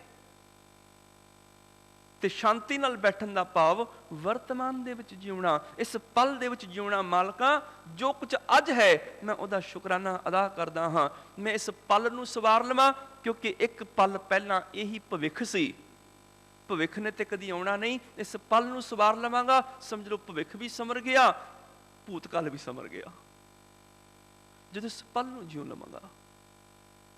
सतगुरु पातशाह दे अज दे बचन कहन लगे, बस मन दे विच अजे तक प्यास है माया दी, अजे तक प्यास है पदार्थ दी, अजे तक भुख है पदार्थ दी। भूख प्यासो आथ, क्यों दर जायसा जियो। भूख मैंने भुख, प्यास मैंने मेरे अंदर त्रे है, आथ आथ मैंने माया दी, माया दी प्यास, माया दी भुख है मेरे जीवन दे विच। अजे तक ये तुच्छ जी माया ही नहीं फड़ सकिया, बेअंत रब नूं किवें फड़ांगा। अजे तक नजर आने वाली माया नहीं वस कर सकिया, मेरा प्रभु ते मैनूं दिसदा भी नहीं है, वो किवें वस च करांगा। अजे तक इस धरती ते रहने वाली माया ते कब्जा नहीं जमा सकिया, पूरी कायनात विच फैले विशाल प्रभु नूं किवें मनांगा। ਜਿਹੜੀ ਚੀਜ਼ ਨਜ਼ਰ ਆਉਂਦੀ ਉਹਨੂੰ ਨਹੀਂ ਫੜ ਸਕਦਾ, ਪ੍ਰਭੂ ਤੇ ਮੈਨੂੰ ਨਜ਼ਰ ਵੀ ਨਹੀਂ ਆਉਂਦਾ, ਉਹਦੇ ਤੱਕ ਕਿਵੇਂ ਪਹੁੰਚ ਹੋਏਗੀ? ਕਿਉਂ ਦਰ ਜੈਸਾ ਜੀਓ, ਮੈਂ ਉਸ ਦਰ ਤੱਕ ਕਿਵੇਂ ਜਾਵਾਂਗਾ? ਮਾਇਆ ਤੇ ਨਜ਼ਰ ਆਉਂਦੀ, ਮੈਂ ਉਹਦੇ ਦਰ ਤੱਕ ਨਹੀਂ ਜਾ ਪਾ ਰਿਹਾ। ਮੇਰੇ ਪ੍ਰਭੂ ਦੇ ਤੇ ਦਰ ਦਾ ਵੀ ਮੈਨੂੰ ਪਤਾ ਨਹੀਂ ਹੈ। ਔਰ ਭੂਖ ਪਿਆਸੋ ਆਥ, ਮੇਰੇ ਅੰਦਰ ਮਾਇਆ ਦੀ ਭੁੱਖ ਬਣੀ ਹੋਈ ਹੈ, ਮਾਇਆ ਦੀ ਪਿਆਸ ਹੈ, ਰੱਜ ਹੈ ਹੀ ਨਹੀਂ। ਮਨ ਮਾਇਆ ਮੈਂ ਰਮ ਰਹਿਓ, ਨਿਕਸਤ ਨਾਹੀ ਨਿਮੀਤ। ਦੀਵਾਰ ਦੇ ਉੱਪਰ ਤਸਵੀਰ ਟੰਗੀ ਹੋਵੇ, ਪਸੰਦ ਨਾ ਹੋਵੇ, ਅਸੀਂ ਲਾ ਦਿੰਦੇ ਹਾਂ। 2015 ਦਾ ਕੈਲੰਡਰ ਪੁਰਾਣਾ ਹੋ ਗਿਆ, ਉਹ ਉਤਾਰ ਦਿੱਤਾ। ਕੋਈ ਤਸਵੀਰ ਟੰਗੀ ਹੋਵੇ ਉਹ ਲਾਈ ਜਾ ਸਕਦੀ ਹੈ, ਪਰ ਦੀਵਾਰ ਨੂੰ ਖੋਦ ਕੇ ਖੁਣ ਕੇ ਉਹਦੇ 'ਚ ਮੂਰਤੀ ਬਣਾਈ ਹੋਵੇ, ਉਹ ਮੂਰਤੀ ਨਹੀਂ ਲਾਈ ਜਾ ਸਕਦੀ। ਕੱਲ ਨੂੰ ਉਹ ਬੁੱਤ ਪਸੰਦ ਨਾ ਹੋਵੇ ਤੇ ਮਨੁੱਖ ਦੀਵਾਰ ਤੋਂ ਲਾ ਕੇ ਨਹੀਂ ਰੱਖ ਸਕਦਾ। ਪ੍ਰਭੂ ਮਾਇਆ ਮੇਰੇ ਮਨ ਤੇ ਤਸਵੀਰ ਦੀ ਤਰ੍ਹਾਂ ਟੰਗੀ ਹੋਵੇ, ਮੈਂ ਲਾ ਕੇ ਰੱਖ ਦਿਆਂ, ਪਰ ਮਨ ਨੂੰ ਹੀ ਖੁਣ ਕੇ ਮਾਇਆ ਦਾ ਬੁੱਤ ਬਣਿਆ ਹੋਇਆ ਅੰਦਰ, ਉਹਨੂੰ ਮੈਂ ਕਿਵੇਂ ਲਾਵਾਂ? ਮਨ ਮਾਇਆ ਮੈਂ ਰਮ ਰਹਿਓ, ਨਿਕਸਤ ਨਾਹਿਨ ਮੀਤ। ਨਾਨਕ ਮੂਰਤ ਚਿੱਤਰ ਜਿਉ, ਛੱਡਤ ਨਾਹਿਨ ਪੀਤ। ਪੀਤ ਆਖਦੇ ਨੇ ਦੀਵਾਰ ਨੂੰ। ਜਿਵੇਂ ਦੀਵਾਰ ਵਿੱਚ ਮੂਰਤੀ ਚਿੱਤਰੀ ਹੋਵੇ, ਉਹ ਮੂਰਤੀ ਅਲੱਗਾ ਨਹੀਂ ਹੋ ਸਕਦੀ। ਜਿਵੇਂ ਬੁੱਤ ਖੁਣਿਆ ਹੋਵੇ ਦੀਵਾਰ ਦੇ ਵਿੱਚ, ਉਹ ਦੀਵਾਰ ਤੋਂ ਅਲੱਗ ਨਹੀਂ ਹੁੰਦਾ। ਨਾਨਕ ਮੂਰਤ ਚਿੱਤਰ ਜਿਉ, ਛੱਡਤ ਨਾਹਿਨ ਪੀਤ। ਮੇਰਾ ਮਨ ਇਸ ਤਰ੍ਹਾਂ ਮਾਇਆ ਚ ਰਮਿਆ ਹੋਇਆ ਹੈ, ਇਹ ਮਾਇਆ ਅਲੱਗ ਨਹੀਂ ਹੁੰਦੀ ਹੁਣ ਮਨ ਤੋਂ। ਇਸ ਪਿਆਸ ਦੇ ਵਿੱਚ ਹੀ ਦੌੜ ਰਿਹਾ ਹਾਂ। ਭੂਖ ਪਿਆਸੋ ਆਥ, ਕਿਉਂ ਦਰ ਜੈਸਾ ਜੀਓ, ਕਿਵੇਂ ਮਾਲਕ ਦੇ ਦਰ ਤੇ ਜਾਵਾਂ? ਸਤਿਗੁਰੂ ਨੇ ਅਗਲੀ ਪੰਕਤੀ ਦੇ ਵਿੱਚ ਹੱਲ ਦੱਸਿਆ। ਸਤਿਗੁਰ ਪੁੱਛੋਂ ਜਾਏ, ਨਾਮ ਧਿਆਇਸਾ ਜੀਓ। ਹਾਂ, ਮੈਂ ਆਪਣੇ ਸੱਚੇ ਗੁਰੂ ਨੂੰ ਜਾ ਕੇ ਪੁੱਛ ਲਵਾਂ, ਉਹ ਜ਼ਰੂਰ ਹੱਲ ਦੇ ਦੇਗਾ। ਜਦੋਂ ਸੱਚੇ ਗੁਰੂ ਨੂੰ ਜਾ ਕੇ ਪੁੱਛਿਆ, ਗੁਰੂ ਨੇ ਕੀ ਕਿਹਾ? ਤੂੰ ਨਾਮ ਧਿਆ ਲੈ। ਮੈਂ ਗੁਰੂ ਨੂੰ ਪੁੱਛ ਕੇ ਹੁਣ ਨਾਮ ਧਿਆਣਾ ਸ਼ੁਰੂ ਕਰ ਦਿੱਤਾ। ਮੈਂ ਗੁਰੂ ਨੂੰ ਪੁੱਛ ਕੇ ਸਦਾ ਚਿੱਤ ਆਨੰਦ ਉਸ ਰੱਬ ਨਾਲ ਜੁੜ ਗਿਆ, ਜਿਹੜਾ ਹੈ ਹੀ ਸਦਾ ਚਿੱਤ ਆਨੰਦ। ਉਹਨੇ ਆਨੰਦ ਦੇ ਦਿੱਤਾ। ਮਾਇਆ ਦੌੜ ਦਾ ਨਾਮ ਹੈ, ਮਾਇਆ ਨੇ ਜ਼ਿੰਦਗੀ 'ਚ ਦੌੜ ਦਿੱਤੀ। ਸਦਾ ਚਿੱਤ ਆਨੰਦ ਸਹਿਜ ਦਾ ਨਾਮ ਹੈ, ਉਹਨੇ ਮੇਰੇ ਜੀਵਨ ਵਿੱਚ ਸਹਿਜ ਕਰ ਦਿੱਤਾ। ਜਿਹਦੇ ਨਾਲ ਜੁੜਾਂਗਾ ਉਹਦੇ ਗੁਣ ਗ੍ਰਹਿਣ ਕਰ ਹੀ ਲਵਾਂਗਾ ਨਾ। ਸਤਿਗੁਰੂ ਪੁੱਛੋਂ ਜਾਏ, ਨਾਮ ਧਿਆਇਸਾ ਜੀਓ। ਮੈਂ ਸੱਚੇ ਗੁਰੂ ਨੂੰ ਜਾ ਕੇ ਪੁੱਛਦਾ ਹਾਂ। ਮੈਂ ਗੁਰੂ ਕੋਲੋਂ ਜਾ ਕੇ ਸਲਾਹ ਲਈ, ਮਾਲਕਾ ਕੀ ਕਰਾਂ? ਦੱਸੋ ਸਤਿਗੁਰੂ ਕੀ ਕਰਾਂ? ਨਾਮ ਧਿਆਇਸਾ ਜੀਓ। ਗੁਰੂ ਨੇ ਨਾਮ ਦੀ ਦਾਤ ਦਿੱਤੀ, ਮੈਂ ਪ੍ਰਭੂ ਦਾ ਨਾਮ ਧਿਆਣਾ ਸ਼ੁਰੂ ਕਰ ਦਿੱਤਾ। ਸਚ ਨਾਮ ਧਿਆਈ ਸਾਚ ਚਵਾਈ, ਗੁਰਮੁਖ ਸਾਚ ਪਛਾਣਾ। ਦੀਨਾਨਾਥ ਦਇਆਲ ਨਿਰੰਜਨ, ਅਨ ਦਿਨ ਨਾਮ ਵਖਾਣਾ। ਸਚ ਨਾਮ ਧਿਆਈ, ਮੈਂ ਸੱਚੇ ਨਾਮ ਨੂੰ ਧਿਆਉਂਦਾ ਹਾਂ। ਮੈਂ ਪ੍ਰਭੂ ਦਾ ਨਾਮ ਧਿਆਨ ਲੱਗ ਪਿਆ ਹਾਂ। ਸਾਚ ਚਵਾਈ, ਚਵਾਈ ਦਾ ਮਤਲਬ ਬੋਲਣਾ, ਉਚਾਰਨਾ। ਮੈਂ ਪ੍ਰਭੂ ਦਾ ਸੱਚਾ ਨਾਮ ਉਚਾਰਨਾ ਸ਼ੁਰੂ ਕਰ ਦਿੱਤਾ। ਗੁਰਮੁਖ ਸਾਚ ਪਛਾਣਾ, ਗੁਰੂ ਵਾਲਾ ਬਣ ਕੇ ਮੈਂ ਸੱਚ ਨੂੰ ਪਛਾਣ ਲਿਆ। ਮੈਂ ਸੱਚਾਈ ਨੂੰ ਜਾਣ ਲਿਆ। ਮੈਂ ਸਦਾ ਥਿਰ ਪ੍ਰਭੂ ਨੂੰ ਜਾਣ ਲਿਆ। ਜਿੱਦਣ ਪ੍ਰਭੂ ਨੂੰ ਜਾਣ ਲਿਆ, ਕੱਲ ਤੱਕ ਤੇ ਦਾਤਾਂ ਪਿੱਛੇ ਦੌੜਦਾ ਸਾਂ, ਦਾਤਾਂ ਅੱਗੇ ਅੱਗੇ ਦੌੜਦੀਆਂ ਸਨ। ਹੁਣ ਮੈਂ ਦਾਤੇ ਨੂੰ ਘਰ 'ਚ ਬਿਠਾ ਲਿਆ। ਤੇ ਜਿੱਥੇ ਦਾਤਾ ਹੀ ਘਰ 'ਚ ਆ ਕੇ ਬਹਿ ਜਾਏ, ਉੱਥੇ ਦਾਤਾਂ ਦੀ ਫਿਰ ਕਮੀ ਨਹੀਂ ਰਹਿੰਦੀ, ਉੱਥੇ ਦਾਤਾਂ ਦੀ ਭੁੱਖ ਨਹੀਂ ਰਹਿੰਦੀ। ਮਾਲਕ ਹੀ ਬੈਠਾ, ਨੌਕਰਾਂ ਦੇ ਪਿੱਛੇ ਕਾਹਦਾ ਜਾਣਾ? ਚੇਰੀ ਕੀ ਸੇਵਾ ਕਰੇ, ਠਾਕੁਰ ਨਹੀਂ ਦਿਸੈ। ਪੋਖਰ ਨੀਰ ਬਰੋਲੀਆ, ਮੱਖਣ ਨਹੀਂ ਰੀਸੈ। ਜਿਵੇਂ ਛੱਪੜ ਦਾ ਪਾਣੀ ਰਿੜਕਿਆ, ਮੱਖਣ ਨਹੀਂ ਨਿਕਲਦਾ। ਨੌਕਰਾਣੀਆਂ ਦੀ ਸੇਵਾ ਕੀਤੀਆਂ, ਭਲਾ ਮਨੁੱਖ ਕੋਈ ਅਮੀਰ ਹੋ ਸਕਦਾ ਹੈ? ਮੈਂ ਤੇ ਆਪਣੇ ਮਾਲਕ ਨੂੰ ਹੀ ਸਿਮਰਨਾ ਸ਼ੁਰੂ ਕਰ ਦਿੱਤਾ। ਮੈਂ ਤੇ ਰੱਬ ਨਾਲ ਜੁੜ ਗਿਆ। ਗੁਰਮੁਖ ਸਾਚ ਪਛਾਣਾ, ਦੀਨਾਨਾਥ ਦਇਆਲ ਨਿਰੰਜਨ, ਅਨ ਦਿਨ ਨਾਮ ਵਖਾਣਾ। ਦੀਨਾਨਾਥ, ਗਰੀਬਾਂ ਦੇ ਉੱਪਰ ਤਰਸ ਖਾਣ ਵਾਲਾ, ਗਰੀਬਾਂ ਦਾ ਮਾਲਿਕ। ਦਇਆਲ, ਦਇਆ ਦਾ ਘਰ। ਨਿਰੰਜਨ, ਮਾਇਆ ਦੀ ਕਾਲਖ ਤੋਂ ਪਰੇ। ਅਨ ਦਿਨ ਨਾਮ ਵਖਾਣਾ, ਮੈਂ ਦਿਨ ਰਾਤ ਉਸ ਪ੍ਰਭੂ ਦੇ ਨਾਮ ਦਾ ਵਖਿਆਣ ਕਰਨ ਲੱਗ ਪਿਆ। ਪ੍ਰਭੂ ਦੇ ਨਾਮ ਦਾ ਵਖਾਣ ਕੀਤਾ, ਮੇਰੇ ਅੰਦਰ ਦੀ ਪਿਆਸ ਮੁੱਕ ਗਈ। ਕਰਨੀ ਕਾਰ ਧੁਰੋਂ ਫਰਮਾਈ, ਆਪ ਮੂਆ ਮਨ ਮਾਰੀ। ਨਾਨਕ ਨਾਮ ਮਹਾਰਸ ਮੀਠਾ। ਬਸ ਇਸ ਮਿਠਾਸ ਨੇ ਮੇਰੀ ਪਿਆਸ ਖਤਮ ਕਰ ਦਿੱਤੀ। ਜਿੱਥੇ ਪਦਾਰਥਾਂ ਦੀ ਪਿਆਸ ਨਹੀਂ ਸੀ ਜਾਂਦੀ, ਉੱਥੇ ਰਸਨਾ ਨੇ ਨਾਮ ਦਾ ਰਸ ਲਿਆ। ਇਹਦੀ ਪਿਆਸ ਮੁੱਕ ਗਈ। ਇਹ ਰਸਨਾ ਤੂੰ ਅਨ ਰਸ ਰਾਜ ਰਹੀ, ਤੇਰੀ ਪਿਆਸ ਨਾ ਜਾਏ, ਪਿਆਸ ਨਾ ਜਾਏ ਹੋਰ ਤੇ ਕਿਤੇ, ਜਿਚਰ ਹਰ ਰਸ ਪੱਲੇ ਨਾ ਪਾਏ। ਜਿਹੜੀ ਤੇਰੀ ਪਿਆਸ ਨਹੀਂ ਸੀ ਉਤਰਦੀ, ਜਿੱਦਣ ਨਾਮ ਰਸ ਚੱਖ ਲਿਆ ਉਦਣ ਹੀ ਪਿਆਸ ਉਤਰ ਗਈ, ਉਦਣ ਹੀ ਰੱਜ ਆ ਗਿਆ ਜੀਵਨ ਦੇ ਵਿੱਚ। ਦੁਨੀਆ ਦੇ ਪਦਾਰਥ ਇਸ ਜੀਵਨ ਦੀ ਭੁੱਖ ਨੂੰ, ਪਿਆਸ ਨੂੰ ਮਿਟਾ ਹੀ ਨਹੀਂ ਸਕਦੇ। ਹਾਂ ਪ੍ਰਭੂ, ਕੇਵਲ ਤੇਰਾ ਨਾਮ ਹੈ ਜਿਹੜਾ ਅੰਦਰ ਨੂੰ ਰਜਾ ਦਿੰਦਾ ਹੈ। ਭੁੱਖਿਆਂ ਭੁੱਖ ਨਾ ਉਤਰੀ, ਜੇ ਬੰਨਾ ਪੁਰੀਆਂ ਭਾਰ, ਸਾਰੀਆਂ ਪੁਰੀਆਂ ਦੇ ਖਜ਼ਾਨੇ ਭਾਰ ਵੀ ਬੰਨ ਲਏ ਜਾਣ, ਮਨੁੱਖ ਦੇ ਮਨ ਦੀ ਭੁੱਖ ਉਤਰਦੀ ਨਹੀਂ। ਪੁੱਛਿਆ ਫਿਰ ਮਨ ਦੀ ਭੁੱਖ ਕਿਵੇਂ ਉਤਰੇਗੀ? ਗੁਰੂ ਅੰਗਦ ਦੇਵ ਪਾਤਸ਼ਾਹ ਜੀ ਨੇ ਫਿਰ ਅਗਲਾ ਸ਼ਲੋਕ ਕਿਹਾ, ਭੁੱਖਿਆਂ ਭੁੱਖ ਨਾ ਉਤਰੈ, ਗੱਲੀ ਭੁੱਖ ਨਾ ਜਾਏ, ਨਾਨਕ ਭੁੱਖਾ ਤਾਂ ਰੱਜੈ, ਜਾਂ ਗੁਣ ਕਹੈ ਗੁਣੀ ਸਮਾਏ। ਜਿੱਦਣ ਕੋਈ ਗੁਣੀ ਪ੍ਰਭੂ ਦੇ ਗੁਣਾਂ ਨੂੰ ਕਹਿ ਕੇ ਉਹਨਾਂ ਗੁਣਾਂ ਦਾ ਰੂਪ ਹੋ ਜਾਂਦਾ ਹੈ, ਉਸ ਦਿਨ ਉਹਦੇ ਜੀਵਨ ਦੀ ਭੁੱਖ ਮੁੱਕ ਜਾਂਦੀ ਹੈ। ਉਹਦੇ ਜੀਵਨ ਦੇ ਵਿੱਚ ਸਹਿਜ ਸੰਤੋਖ ਜੀਵਨ ਦੇ ਵਿੱਚ ਪ੍ਰਗਟ ਹੋ ਜਾਂਦਾ ਹੈ। ਕਦੀ ਪੜ੍ਹ ਕੇ ਦੇਖੋ ਜੀਵਨ ਭਾਈ ਤੀਰਥੇ ਦਾ।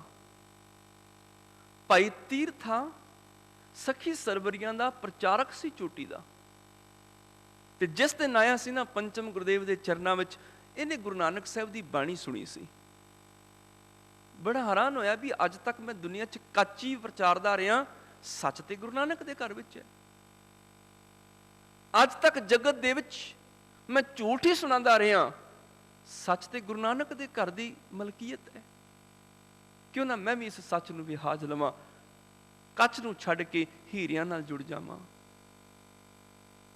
ਜਿਸ ਦਿਨ ਪੰਚਮ ਗੁਰਦੇਵ ਦੀ ਸ਼ਰਨ ਵਿੱਚ ਆਇਆ, ਸਤਿਗੁਰੂ ਨੇ ਦੇਖਦਿਆਂ ਪਛਾਣ ਲਿਆ ਸੀ, ਕਿਉਂਕਿ ਪੰਜਾਬ ਵਿੱਚ ਦੋ ਹੀ ਚੋਟੀ ਦੇ ਪ੍ਰਚਾਰਕ ਸਨ ਸਰਵਰੀਆਂ ਦੇ। ਉਹਦੇ ਵਿੱਚ ਇੱਕ ਤੀਰਥਾ ਸੀ, ਦੂਜਾ ਸੀ ਬਹਿਲੋਲ। ਜਿੱਦਣ ਬਹਿਲੋਲ ਆਇਆ ਸੀ, ਸਤਿਗੁਰੂ ਨੇ ਉਹਨੂੰ ਵੀ ਪਛਾਣ ਲਿਆ ਸੀ ਵੀ ਇਹ ਤੇ ਉਹਨਾਂ ਦਾ ਪ੍ਰਚਾਰਕ ਹੈ, ਜਿਵੇਂ ਅਸੀਂ ਦੂਜੇ ਧਰਮਾਂ ਦੇ ਪ੍ਰਚਾਰਕਾਂ ਨੂੰ ਪਛਾਣ ਲੈਂਦੇ ਹਾਂ ਵੀ ਤੇ ਚੋਟੀ ਦਾ ਪ੍ਰਚਾਰਕ ਉਹਨਾਂ ਦੇ ਧਰਮ ਦਾ। ਤੇ ਜਿੱਦਣ ਬਹਿਲੋਲ ਆਇਆ ਸੀ, ਸਤਿਗੁਰੂ ਨੇ ਸਿੱਖੀ ਦੀ ਦਾਤ ਦਿੱਤੀ ਤੇ ਉਹਨੂੰ ਕਹਿ ਦਿੱਤਾ ਸੀ, ਬਹਿਲੋਲ ਨਹੀਂ, ਭਾਈ ਬਹਿਲੋਂ ਸਭ ਤੋਂ ਪਹਿਲੋਂ। ਉਹ ਭਾਈ ਬਹਿਲੋਂ ਸੀ ਜਿਹਨੇ ਸਿਰ ਉੱਪਰ ਮੈਲਾ ਢੋ ਕੇ ਵੀ ਗੁਰੂ ਦੇ ਘਰ ਦੀ ਸੇਵਾ ਕੀਤੀ ਸੀ, ਹੰਕਾਰ ਛੱਡ ਕੇ। ਜਿੱਦਣ ਤੀਰਥਾ ਆਇਆ, ਉਹਨੂੰ ਵੀ ਪਛਾਣ ਲਿਆ। ਸਤਿਗੁਰੂ ਆਖਦੇ ਨੇ, ਤੀਰਥਿਆ ਇੱਥੇ ਕਿਵੇਂ? ਆਪੋ ਵਿਰੋਧੀ ਸੀ ਨਾ, ਕਿਉਂਕਿ ਉਹ ਸਖੀ ਸਰਵਰ ਮਤ ਵਾਲੇ ਗੁਰੂ ਨਾਨਕ ਦੀ ਸਿਧਾਂਤ ਜਿਹੜੇ ਸਨ ਉਹਨਾਂ ਨੂੰ ਕੱਟ ਰਹੇ ਸਨ, ਤੇ ਲੋਕ ਧੜਾ ਧੜ ਸਿੱਖ ਬਣ ਰਹੇ ਸਨ। ਕਹਿਣ ਲੱਗੇ ਇੱਥੇ ਕਿਵੇਂ? ਕਹਿਣ ਲੱਗਾ ਸਿੱਖੀ ਦੀ ਦਾਤ ਲੈਣ ਆਇਆ। ਸਤਿਗੁਰੂ ਪਾਤਸ਼ਾਹ ਹੱਸ ਪਏ ਕਿ ਘੁਸਪੈਠ ਨਹੀਂ ਹੋ ਸਕਦੀ ਧਰਮ ਦੇ ਵਿੱਚ। ਇਹ ਨਹੀਂ ਵੀ ਇੱਧਰ ਵੀ ਮੰਨੀ ਜਾਓ ਉੱਧਰ ਵੀ ਮੰਨੀ ਜਾਓ। ਗੁਰੂ ਗ੍ਰੰਥ ਸਾਹਿਬ ਦਾ ਪਾਠ ਵੀ ਪ੍ਰਕਾਸ਼ ਕਰ ਲਓ, ਨਾਲ ਉਹ ਦੇਵੀ ਦੇਵਤਿਆਂ ਦੇ ਚੀਜ਼ਾਂ ਵੀ ਰੱਖਣੀਆਂ ਸ਼ੁਰੂ ਕਰ ਦਿਓ। ਦੋ ਚੀਜ਼ਾਂ ਨਹੀਂ ਹੋ ਸਕਦੀਆਂ, ਇੱਧਰ ਵੀ ਖੁਸ਼ ਕਰ ਲਓ ਇੱਧਰ ਵੀ ਖੁਸ਼ ਕਰ ਲਓ। ਆਨੰਦ ਕਾਰਜ ਵੀ ਕਰਾ ਲਓ ਤੇ ਜੈਮਾਲਾ ਵੀ ਕਰਾ ਲਓ, ਮਤਾਂ ਉਹ ਵੀ ਨਾਰਾਜ਼ ਹੋ ਜਾਣ। ਦੋ ਚੀਜ਼ਾਂ ਥੋੜੇ ਨੇ, ਘੁਸਪੈਠ ਨਹੀਂ। ਬੇੜੀ ਕੋਈ ਹੋਵੇ, ਸਾਰੀਆਂ ਬੇੜੀਆਂ ਮੁਬਾਰਕ ਨੇ, ਇੱਕ ਬੇੜੀ ਤੇ ਸਵਾਰ ਹੋ ਜਾਈ। ਦੋ ਬੇੜੀਆਂ ਤੇ ਪੈਰ ਰੱਖਣ ਵਾਲਾ ਅੱਜ ਵੀ ਡੁੱਬਿਆ ਕੱਲ ਵੀ ਡੁੱਬਿਆ। ਬੇੜੀ ਤੇ ਇੱਕ ਹੋਵੇ ਨਾ। ਕਹਿਣ ਲੱਗੇ ਤੀਰਥਿਆ ਸਿੱਖੀ ਤੇ ਸਿੱਖੀ ਨਹੀਂ ਟਿਕਦੀ ਹੁੰਦੀ। ਭਾਵ ਤੂੰ ਕਿਸੇ ਦਾ ਸਿੱਖ ਹੈ ਤੇ ਨਾਲ ਗੁਰੂ ਨਾਨਕ ਦਾ ਵੀ ਬਣਨਾ ਚਾਹੁੰਦਾ, ਦੋ ਦੋ ਦੀ ਸਿੱਖੀ ਕਿਵੇਂ? ਸਿੱਖੀ ਤੇ ਸਿੱਖੀ ਨਹੀਂ ਟਿਕਦੀ ਹੁੰਦੀ। ਸਮਝ ਗਿਆ, ਭਾਈ ਮੰਝ ਕਰ ਗਿਆ, ਜਾ ਕੇ ਉਹਨੇ ਪੀਰਖਾਨਾ ਢਾ ਦਿੱਤਾ। ਵੀਰਵਾਰ ਦਾ ਰੋਡ ਬਣਨਾ ਬੰਦ ਹੋ ਗਿਆ। ਇਲਾਕੇ 'ਚ ਐਲਾਨ ਕਰ ਦਿੱਤਾ, ਅੱਜ ਤੋਂ ਬਾਅਦ ਮੈਂ ਸਖੀ ਸਰਵਰ ਮਤ ਛੱਡਿਆ। ਗੁਰੂ ਅਰਜਨ ਦੇਵ ਪਾਤਸ਼ਾਹ ਜੀ ਨੂੰ ਸ਼ਹੀਦ ਕਰਨ ਵਾਲਿਆਂ ਵਿੱਚੋਂ ਸ਼ਹੀਦੀ ਦਾ ਇੱਕ ਕਾਰਨ ਸਖੀ ਸਰਵਰੀਏ ਵੀ ਸਨ, ਕਿਉਂਕਿ ਮੁਰਤਜ਼ਾ ਖਾਨ ਤੇ ਸ਼ੇਖ ਅਹਿਮਦ ਸਰਹੰਦੀ ਦੋਨਾਂ ਧਾਰਮਿਕ ਤੇ ਰਾਜਨੀਤਿਕ ਆਗੂਆਂ ਦਾ ਕੰਮ ਸੀ ਇਹ, ਕਿ ਪੰਜਾਬ ਦੀ ਧਰਤੀ ਤੇ ਸਖੀ ਸਰਵਰ ਮਤ ਨੂੰ ਫੈਲਾਣਾ। ਕਿਉਂਕਿ ਹਿੰਦੂ ਨੂੰ ਸਿੱਧਾ ਮੁਸਲਮਾਨ ਨਹੀਂ ਬਣਾਇਆ ਜਾ ਸਕਦਾ। ਸਖੀ ਸਰਵਰ ਮਤ ਵਿਚਕਾਰ ਇੱਕ ਬਫਰ ਦਾ ਕੰਮ ਕਰਦਾ ਸੀ ਕਿ ਉਸ ਹਿੰਦੂ ਨੂੰ ਪਹਿਲਾਂ ਥੋੜਾ ਜਿਹਾ ਕਬਰ ਦੀ ਪੂਜਾ ਚਲਾ ਦਿਓ, ਮਿੱਠੇ ਚੌਲ ਵੀਰਵਾਰ ਨਾਲ ਜੋੜ ਦਿਓ, ਹਰੀਆਂ ਚਾਦਰਾਂ ਚੁੜਾਣੀਆਂ ਲਾ ਦਿਓ, ਹੌਲੀ ਹੌਲੀ ਉਹਨੂੰ ਮੁਸਲਮਾਨ ਬਣਾਉਣਾ ਆਸਾਨ ਹੋ ਜਾਏਗਾ। ਇੱਕ ਤਰਕੀਬ ਸੀ ਉਹਨਾਂ ਲੋਕਾਂ ਦੀ। ਇਸ ਕਰਕੇ ਉਹ ਵੀ ਵਿਰੋਧੀ ਸਨ। ਗੁਰੂ ਅਰਜਨ ਦੇਵ ਪਾਤਸ਼ਾਹ ਦੀ ਸ਼ਹੀਦੀ ਦੇ ਪ੍ਰਮੁੱਖ ਕਾਰਨਾਂ ਦੇ ਵਿੱਚੋਂ ਇੱਕ ਕਾਰਨ ਇਸ ਸਖੀ ਸਰਵਰੀ ਵਾਲੇ ਵੀ ਸਨ। ਜਦੋਂ ਤੀਰਥੇ ਨੇ ਐਲਾਨ ਕੀਤਾ ਮੈਂ ਮਤ ਛੱਡਿਆ ਸਖੀ ਸਰਵਰ, ਮੈਂ ਗੁਰੂ ਨਾਨਕ ਦੀ ਸਿੱਖੀ ਲੈਣ ਚੱਲਿਆ। ਹੁਣ ਚੋਟੀ ਦਾ ਪ੍ਰਚਾਰਕ ਸੀ, ਤੁਰਦਾ ਸੀ, ਪਿੱਛੇ ਭੀੜਾਂ ਤੁਰਦੀਆਂ ਸਨ। ਔਰ ਇਲਾਕੇ ਦਾ ਚੌਧਰੀ ਵੀ ਸੀ, ਜ਼ਮੀਨ ਜਾਇਦਾਦ ਵੀ ਬੜੀ ਸੀ, ਕੰਮ ਕਾਰ ਬੜਾ ਸੋਹਣਾ ਚੱਲਦਾ ਸੀ। ਜਿੱਦਣ ਐਲਾਨ ਕਰ ਦਿੱਤਾ ਪਿੰਡ ਦੇ ਲੋਕ ਹੀ ਵਿਰੋਧੀ ਹੋ ਗਏ, ਤੂੰ ਸਾਨੂੰ ਸਰਵਰੀ ਬਣਾਇਆ, ਹੁਣ ਆਪ ਮਤ ਛੱਡ ਚੱਲੇ ਆ, ਤੂੰ ਗੁੰਮਰਾਹ ਹੋ ਗਏ। ਉਹਨਾਂ ਚੌਧਰਪੁਣਾ ਖੋਲਿਆ ਉਹਦਾ, ਤੂੰ ਸਾਡਾ ਚੌਧਰੀ ਨਹੀਂ ਰਿਹਾ, ਚੌਧਰੀ ਨਹੀਂ ਰਿਹਾ ਤੇ ਤੇਰੇ ਨਾਲ ਸਾਡਾ ਕਾਰੋਬਾਰ ਵੀ ਬੰਦ, ਬਿਜ਼ਨਸ ਵੀ ਬੰਦ ਹੋ ਗਿਆ, ਸਾਰਾ ਕੁਝ ਠੱਪ ਹੋ ਕੇ ਰਹਿ ਗਿਆ।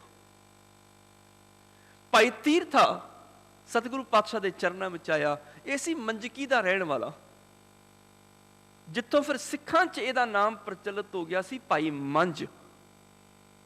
ਨਾਮ ਇਹਦਾ ਤੀਰਥਾ ਹੈ, ਪਰ ਮੰਜਕੀ ਦਾ ਰਹਿਣ ਕਰਕੇ ਇਹਦਾ ਨਾਮ ਮੰਝ ਬਣ ਗਿਆ ਸੀ। ਭਾਈ ਮੰਝ ਸਤਿਗੁਰੂ ਪਾਤਸ਼ਾਹ ਦੇ ਚਰਨਾਂ ਵਿੱਚ ਆਇਆ, ਆਖਦੇ ਸਤਿਗੁਰੂ ਹੁਣ ਸਿੱਖੀ ਦਿਓ। ਸਤਿਗੁਰੂ ਪਾਤਸ਼ਾਹ ਨੇ ਫਿਰ ਕਹਿ ਦਿੱਤਾ ਸਿੱਖੀ ਬੜੀ ਔਖੀ ਹੈ, ਗੁਰਸਿੱਖੀ ਬਰੀਕ ਹੈ, ਖੰਡੇ ਧਾਰ ਗਲੀ ਅਤ ਭੀੜੀ, ਉੱਥੇ ਟਿਕੈ ਨਾ ਭੁਣਹਣਾ, ਚੱਲ ਨਾ ਸਕੇ ਉੱਪਰ ਕੀੜੀ। ਬੜਾ ਕਠਿਨ ਰਸਤਾ ਸਿੱਖੀ ਦਾ। ਆਖਦੇ ਸਤਿਗੁਰੂ ਤੁਰ ਹੀ ਪਿਆ, ਜਦੋਂ ਸੇਰੀ ਦੇ ਦਿੱਤਾ ਮੈਂ ਤੇ ਬਚਿਆ ਹੀ ਨਹੀਂ, ਹੁਣ ਆਪ ਹੀ ਤੋਰੀ ਚੱਲ, ਤੇਰੇ ਹੱਥ ਹੈ ਨਾ, ਹੁਣ ਤੇ ਆਪਾਂ ਭੇਟ ਹੀ ਕਰ ਦਿੱਤਾ, ਮੈਂ ਤੇ ਬਚਿਆ ਹੀ ਨਹੀਂ ਆ, ਮੈਂ ਤੇ ਆਪਾਂ ਸਮਰਪਿਤ ਕਰ ਦਿੱਤਾ ਹੈ, ਹੁਣ ਤੂੰ ਤੋਰਨਾ ਹੋਵੇ ਤੋਰ, ਨਹੀਂ ਤੇ ਤੇਰੀ ਮਰਜ਼ੀ ਹੈ। ਮੇਰੀ ਮਰਜ਼ੀ ਖਤਮ ਹੋ ਗਈ। ਮੁੱਲ ਖਰੀਦੀ ਲਾਲਾ ਗੋਲਾ, ਮੇਰਾ ਨਾਮ ਸੁਭਾਗਾ, ਗੁਰ ਕੀ ਬਚਨੀ ਹਾਟ ਬਿਕਾਨਾ, ਜਿੱਤ ਲਾਇਆ ਤਿਤ ਲਾਗਾ। ਹੁਣ ਤੇਰੀ ਹੱਟੀ ਤੇ ਵਿਕ ਗਿਆ, ਤੇਰੇ ਬਚਨਾਂ ਦੇ ਬਦਲੇ ਜਿੱਧਰ ਲਾ ਲੇਗਾ ਤੁਰ ਪਾਂਗਾ, ਹੁਣ ਤੇ ਤੂੰ ਤੋਰ ਲੇਗਾ ਤੇ ਤੁਰ ਪਵਾਂਗਾ, ਮੇਰੀ ਮਰਜ਼ੀ ਖਤਮ ਹੈ, ਮੈਂ ਤੇ ਵਿਕ ਗਿਆ ਵਾਂ। ਸਤਿਗੁਰੂ ਨੇ ਸਿੱਖੀ ਦੀ ਦਾਤ ਦਿੱਤੀ, 3 ਸਿਧਾਂਤ ਸਿੱਖੀ ਦੇ ਸਮਝਾ ਦਿੱਤੇ। ਕਿਰਤ ਕਰੋ, ਵੰਡ ਛਕੋ, ਨਾਮ ਜਪੋ। ਆਹ 3 ਹੀ ਸਿਧਾਂਤ ਸਨ ਸਿੱਖੀ ਦੇ। ਅਸੀਂ ਤੇ ਬੜਾ ਕੰਪਲਿਕੇਟਡ ਕਰਕੇ ਰੱਖ ਦਿੱਤਾ ਸਿੱਖੀ ਨੂੰ, ਕਿ ਆਲਤੀ ਪਾਲਤੀ ਆਸਨ ਲਾਣੇ ਪੈਣਗੇ, ਅਗਮ ਨਿਗਮ ਕੀਆਂ ਬਾਤਾਂ ਕਹਿਣੀਆਂ ਪੈਣਗੀਆਂ, ਸਾਹ ਤਾਂ ਠਾਂ ਕਰਨੇ ਪੈਣਗੇ, ਤਾਂ ਰੱਬ ਮਿਲਣੇ, ਤਾਂ ਸਿੱਖ ਹੋਵਾਂਗੇ। ਸਾਡੇ ਬੱਚੇ ਇਸ ਪਾਸੇ ਆਉਣ ਨੂੰ ਤਿਆਰ ਹੀ ਨਹੀਂ ਹੈ। ਅਸੀਂ ਸਪੈਸ਼ਲ ਬਣਨਾ ਚਾਹੁੰਦੇ ਹਾਂ, ਸਧਾਰਨ ਨਹੀਂ, ਪਰ ਸਧਾਰਨ ਬਣਨਾ ਬੜਾ ਔਖਾ ਹੈ। ਅਸੀਂ ਸਪੈਸ਼ਲ ਬਣਨਾ ਚਾਹੁੰਦੇ ਹਾਂ, ਜਾਂ ਸਭ ਤੋਂ ਉੱਚੇ ਜਾਂ ਸਭ ਤੋਂ ਨੀਵੇਂ, ਟੋਆ ਖੋਦ ਕੇ ਬਹਿ ਜਾਣਾ ਵੀ ਏਡੀ ਨਿਮਰਤਾ ਹੈ, ਅੱਤ ਕਰਨੀ ਜੋ ਕਰਨੀ ਹੈ। ਸਧਾਰਨ ਬਣਨਾ ਸਾਡੇ ਲਈ ਬਹੁਤ ਔਖਾ ਹੋ ਗਿਆ। ਸਧਾਰਨ ਬਣਨਾ ਕਿ 10 ਨੂੰਆਂ ਦੀ ਕਿਰਤ ਕਰੋ, ਗਰੀਬ ਲੋੜਵੰਦ ਨੂੰ ਵੰਡ ਕੇ ਛਕੋ ਤੇ ਗੁਰੂ ਗੁਰੂ ਕਰੋ। ਹੁਣ ਇਹਨਾਂ ਸਧਾਰਨ ਕੰਮ ਨਹੀਂ, ਥੋੜੇ ਵਿਸ਼ੇਸ਼ ਲੱਗਣੇ ਚਾਹੀਦੇ। ਸਿੱਖਾਂ ਸਾਨੂੰ ਆਹ ਕੰਮ ਕਰਨੇ ਪੈਣਗੇ। ਅਗਮ ਨਿਗਮ ਕੀਆਂ ਬਾਤਾਂ, ਆਲਤੀ ਪਾਲਤੀ ਆਸਣ, ਜਿਹੜੇ ਗੁਰਬਾਣੀ ਵਿੱਚ ਵੀ ਸ਼ਬਦ ਨਹੀਂ, ਗੁਰੂ ਗ੍ਰੰਥ ਸਾਹਿਬ 'ਚ ਉਹ ਸ਼ਬਦ ਵਰਤੇ ਜਾਂਦੇ ਨੇ, ਤਾਂ ਸਿੱਖ ਬਣੀਦਾ। ਨਹੀਂ, 3 ਹੀ ਸਿਧਾਂਤ ਸਨ। ਸਿੱਖੀ ਵਰਗਾ ਸਰਲ ਰਸਤਾ ਕੋਈ ਨਹੀਂ ਸੀ। ਸਿਰਫ ਉਸ ਸਰਲ ਰਸਤੇ ਤੇ ਚੱਲਣਾ ਥੋੜਾ ਔਖਾ ਹੁੰਦਾ ਹੈ, ਕਿਉਂਕਿ ਉਹਦੇ ਲਈ ਆਪਣੇ ਆਪ ਨੂੰ ਭੇਟ ਕਰਨਾ ਪੈਂਦਾ ਹੈ। ਕਿਰਤ ਕਰੋ, ਵੰਡ ਛਕੋ, ਨਾਮ ਜਪੋ। ਹਾਲਾਂਕਿ ਉਲਟ ਕਹਿ ਲਓ ਕਿ ਸਾਹ ਤਾਂ ਠਾਂ ਕਰਨੇ ਆਸਾਨ ਨੇ, ਆਸਨ ਜਮਾਣੇ ਆਸਾਨ ਨੇ, ਪਰ ਗਰੀਬ ਦਾ ਹੱਕ ਨਹੀਂ ਮਾਰਨਾ, ਹੱਕ ਦੀ ਕਮਾਈ ਲੈ ਕੇ ਆਣੀ, ਇਹ ਬੜਾ ਔਖਾ ਹੈ। ਝੂਠ ਨਹੀਂ ਬੋਲਣਾ, ਇਹ ਕੰਮ ਬੜਾ ਔਖਾ ਹੈ। ਨਿੰਦਿਆ ਚੁਗਲੀ ਨਹੀਂ ਕਰਨੀ, ਇਹ ਕੰਮ ਬੜਾ ਔਖਾ ਹੈ। ਫਿਰ ਸਿੱਖੀ ਔਖੀ ਹੈ। ਜੀਵਨ ਦੇ ਵਿੱਚ ਗਰੀਬ ਲੋੜਵੰਦ ਨੂੰ ਪੱਲਿਓਂ ਦੇਖ ਕੇ ਉਹਦੀ ਮਦਦ ਕਰਨੀ, ਤਿਆਗ ਕਰਨਾ ਮਾਇਆ ਦਾ, ਇਹ ਬੜਾ ਔਖਾ ਹੈ। ਘਰ ਵਿੱਚ ਦੁੱਖ ਹੋਵੇ, ਗਰੀਬੀ ਹੋਵੇ, ਬਿਮਾਰੀ ਹੋਵੇ, ਕਹਿਣਾ ਮਾਲਕਾ ਸ਼ੁਕਰ, ਨਾਮ ਜਪਣਾ ਬੜਾ ਔਖਾ ਹੈ। ਇਹ ਕੰਮ ਔਖੇ ਨੇ ਸੱਚਮੁੱਚ। ਤੇ ਦੂਸਰੇ ਪਾਸੋਂ ਦੇਖਿਆ ਜਾਏ ਤੇ ਗੁਰਸਿੱਖੀ ਬਰੀਕ ਹੈ, ਖੰਡੇ ਧਾਰ ਗਲੀ ਅਤ ਪੀੜੀ, ਕਿਉਂਕਿ ਸਰਲ ਬਣਨਾ ਹੀ ਬੜਾ ਔਖਾ ਹੈ। ਭਾਈ ਮੰਝ ਨੂੰ 3 ਸਿਧਾਂਤ ਦਿੱਤੇ, ਕਿਰਤ ਕਰੋ, ਵੰਡ ਛਕੋ, ਨਾਮ ਜਪੋ, 7 ਵਚਨ। ਭਾਈ ਮੰਝ ਘਰ ਚਲੇ ਗਏ। ਹੁਣ ਕਾਰੋਬਾਰ ਤੇ ਠੱਪ ਹੋ ਕੇ ਰਹਿ ਗਿਆ। ਖੇਤੀਬਾੜੀ ਦੇ ਉੱਪਰ ਜੋ ਕੁਛ ਬੀਜਦੇ ਨੇ, ਵੱਢ ਲੈਂਦੇ ਨੇ, ਲੋਕ ਵੀ ਸਾਥ ਛੱਡ ਗਏ। ਆਈ ਚਲਾਈ ਹੋਣੀ ਸ਼ੁਰੂ ਹੋ ਗਈ, ਹੈਂਡ ਟੂ ਮਾਊਥ, ਬਸ ਜੋ ਆਇਆ ਉਹ ਖਾ ਲਿਆ। ਕੁਛ ਮਹੀਨੇ ਹੋਏ, ਕਿਸੇ ਨੇ ਆ ਕੇ ਘਰ ਦਾ ਦਰਵਾਜ਼ਾ ਖੜਕਾਇਆ। ਭਾਈ ਮੰਝ ਨੇ ਦਰਵਾਜ਼ਾ ਖੋਲਿਆ, ਦੇਖਿਆ ਗੁਰੂ ਅਰਜਨ ਦੇਵ ਪਾਤਸ਼ਾਹ ਦਾ ਸਿੱਖ सिख ने फतेह बुलाई, हाथ जोड़ नमस्कार की। सतगुरु जी ने भेजिए। भाई मंझ ने हाथ जोड़ नमस्कार की। मेरे किड्डे वड्डे भाग, तू मेरे सतगुरां दे दर्शन करके आया है। इन्हां अखां ने मेरे गुरु दे दीदार कीते ने, मैं तेरे दीदार कर लए ने। तेरे च मैनूं गुरु नजर आ गया। तू मेरे सतगुरु की सेवा करके आया, मैं तेरी सेवा करांगा। उन्हें उस सिख नूं भोजन प्रशादा छकाया, उसकी सेवा की। सेवा करन तो बाद सिख ने चिट्ठी कढ़ के सामने रखी, सतगुरां ने भेजी है। सतगुरु पातशाह आखदे ने कि आ सुनेहा दे दिओ जे। चिट्ठी नूं मस्तक ते लाया, मेरे सतगुरु ने हुक्म भेजिया मेरे लिए। चिट्ठी खोल के पढ़ी, ਉਹਦੇ ਵਿੱਚ ਲਿਖਿਆ ਸੀ, ਭਾਈ ਮੰਝ ਕਿਸੇ ਗਰੀਬ ਲੋੜਵੰਦ ਨੂੰ ਮਾਇਆ ਦੀ ਲੋੜ ਹੈ, ਇਸ ਤਰ੍ਹਾਂ ਕਰ ਕੁਝ ਦਿਨਾਂ ਦੇ ਵਿੱਚ ਹੀ ਇਸ ਸਿੱਖ ਦੇ ਹੱਥ 20 ਰੁਪਏ ਦਾ ਇੰਤਜ਼ਾਮ ਕਰਕੇ ਭੇਜ ਦੇ। ਉਸ ਜ਼ਮਾਨੇ ਦੀ ਰਕਮ ਸੀ 20 ਰੁਪਏ। ਭਾਈ ਮੰਝ ਨੇ 3-4 ਦਿਨ ਸਿੱਖ ਦੀ ਸੇਵਾ ਕੀਤੀ, ਨਾਲ ਹੱਥ ਜੋੜ ਕੇ ਕਿਹਾ, ਮਾਲਕਾ ਸਤਿਗੁਰੂ ਤੇਰੇ ਇੱਕ ਤੋਂ ਇੱਕ ਅਮੀਰ ਸਿੱਖ ਬੈਠੇ ਨੇ, ਇੱਕ ਤੋਂ ਇੱਕ ਧਨੀ ਸਿੱਖ ਬੈਠੇ ਨੇ, फिर भी मैनू गरीबड़े नू याद रखिया, मैनू याद रखिया, इस करके मैनू सेवा का मौका दिता। सतगुरु मैं तुहाडी याद विच सी, किड्डे वड्डे मेरे भाग ने। उन्हें 3-4 दिनां दे विच अपनी जमीन वेची, वेच के वो माया जिहड़ी उस सिख नू फड़ाई। सिख 20 रुपए लैके चला गया। कुछ महीने बतीत हुए, फिर किसी ने आ घर का दरवाजा खड़काया। भाई मंझ ने दरवाजा खोलिया, गुरु का सिख। वड्डे भाग सतगुरु के सिख के दीदार हो गए। उन्होंने भोजन प्रशादा छकाया, उसकी सेवा की। सिख ने फिर चिट्ठी कढ़ के सामने रखी, सतगुरु ने सुनेहा भेजिया। हुण जमीन विक गई है। चिट्ठी खोल के पढ़ी, ਉਹਦੇ ਤੇ लिखिया सी, भाई मंझ किसी गरीब लोड़वंद नूं माया की सख्त लोड़ है, 20 रुपए का प्रबंध करके इस सिख के हाथ भेज, जल्दी तो जल्दी, जिन्ने दिनों च हो सके। चिट्ठी पढ़ी, अखां च 2 हंझू आ गए। वाह मेरा मालका, मैनू याद रखिया। तेरे एक तो एक रईस धनी अमीर सिख बैठे ने, एक तो एक महान सिख बैठे ने, पर मैनू गरीबड़े नू तू याद रखिया। इस सेवा का मौका मैनू दिता, किड्डे वड्डे मेरे भाग ने। उन्हें 3-4 दिनों के विच अपनी हवेली भी गिरवी रखी। गिरवी रख के 20 रुपए का इंतजाम किया। उस सिख के हाथ माया फड़ाई, उन्होंने तोड़ दिता। कुछ महीने होर बतीत हुए। कुछ महीनों बाद अज फिर किसी ने दरवाजा खड़काया। दरवाजा खोलिया, गुरु का सिख सामने खड़े, हाथ जोड़ नमस्कार की। गुरु नानक के सिख के दीदार हो गए। उसकी सेवा की, उन्होंने भोजन छकाया। सिख ने चिट्ठी फिर अगे रख दी। हुण जदों चिट्ठी देखी, अखां च हंझू आ गए। जमीन विक गई है, घर गिरवी पिया, हवेली गिरवी पई है, पैसा कोल कोई नहीं है। गुरु ने सेवा का सुभाग दिता है, की करा, किवें सेवा करांगा। कंबदे हत्थां दे नाल उन्हें चिट्ठी पाड़ के खोली। चिट्ठी खोल के उन्होंने पढ़िया। जदों चिट्ठी नूं पढ़िया ना, अखां च हंझू आ गए। वाह सतगुरु, किवें सिख दी इज्जत रख लैना तू। घरे खाण दे लाले पए ने, भोजन नहीं सवेरे शाम। जमीन विक गई, हवेली गिरवी पई है, खाण नूं भोजन नहीं, लोकां ने मुंह मोड़ लिया। बरादरी दूर हो गई, चौधरपना गया, सारा कुछ गया। अज फिर चिट्ठी भेज दी। किस वास्ते? ये नहीं भी अज 20 रुपए चाहिए ने। अज चिट्ठी भेजी, भाई मंझ गुरु के लंगरां वास्ते सेवादार की लोड़ है, जल्दी तो जल्दी परिवार समेत अमृतसर पहुंच, आके लंगरां की संभाल कर। वहां सतगुरु भुखा नहीं भरन दिता अपने सिख नूं, लाज रखी, लंगरां वास्ते बुला लिया तू। अज माया नहीं मंगी, रोटी दे लाले सन, गुरु ने रोटी का प्रबंध कर दिता। परिवार समेत दरबार साहब पहुंच गया, लंगर की सेवा संभाल लई। जो अमृत वेले तो उठ के ये दाने पीसदा है, आटा गुंदा है, भोजन प्रसादे बनांदा है, दालां सब्जियां बनांदा है, सारा सारा दिन सफाइयां करी जांदा है, भांडे साफ कर रहा है, तप्पड़ झाड़ के बिछांदा है, लंगर वरता रहा है। ਰਾਤ ਤੱਕ ਸੇਵਾ ਕਰਦਾ ਹੈ। ਔਰ ਸਤਿਗੁਰੂ ਪਾਤਸ਼ਾਹ ਤੱਕ ਖਬਰਾਂ ਪਹੁੰਚਦੀਆਂ ਨੇ, ਜਿੱਦਣ ਦਾ ਭਾਈ ਮੰਝ ਆਇਆ ਨਾ, ਉਹਨੇ ਸਾਰੇ ਲੰਗਰ ਹਾਲ ਦੀ ਸੇਵਾ ਸੰਭਾਲ ਕੇ ਰੱਖੀ ਹੈ। ਦੂਰੋਂ ਦੂਰੋਂ ਸੰਗਤਾਂ ਦੇ ਕਾਫਲੇ ਆਉਂਦੇ ਨੇ, ਕਿਸੇ ਨੂੰ ਪਰੇਸ਼ਾਨੀ ਨਹੀਂ ਆਉਂਦੀ। ਬੱਚਿਆਂ ਲਈ ਦੁੱਧ ਦਾ ਪ੍ਰਬੰਧ, ਬਜ਼ੁਰਗਾਂ ਲਈ ਉਹਨਾਂ ਦੇ ਭੋਜਨ ਦਾ ਪ੍ਰਬੰਧ, ਬਹੁਤ ਸੇਵਾ ਕਰਦਾ ਹੈ ਭਾਈ ਮੰਝ। ਸਤਿਗੁਰੂ ਹੱਸ ਛੱਡਦੇ ਨੇ। ਇੱਕ ਦਿਨ ਸਤਿਗੁਰੂ ਲੰਗਰ ਹਾਲ ਵਿੱਚ ਆਏ ਸਿੱਖਾਂ ਸਮੇਤ। ਭਾਈ ਮੰਝ ਭੋਜਨ ਪ੍ਰਸ਼ਾਦਾ ਛਕ ਰਿਹਾ ਸੀ।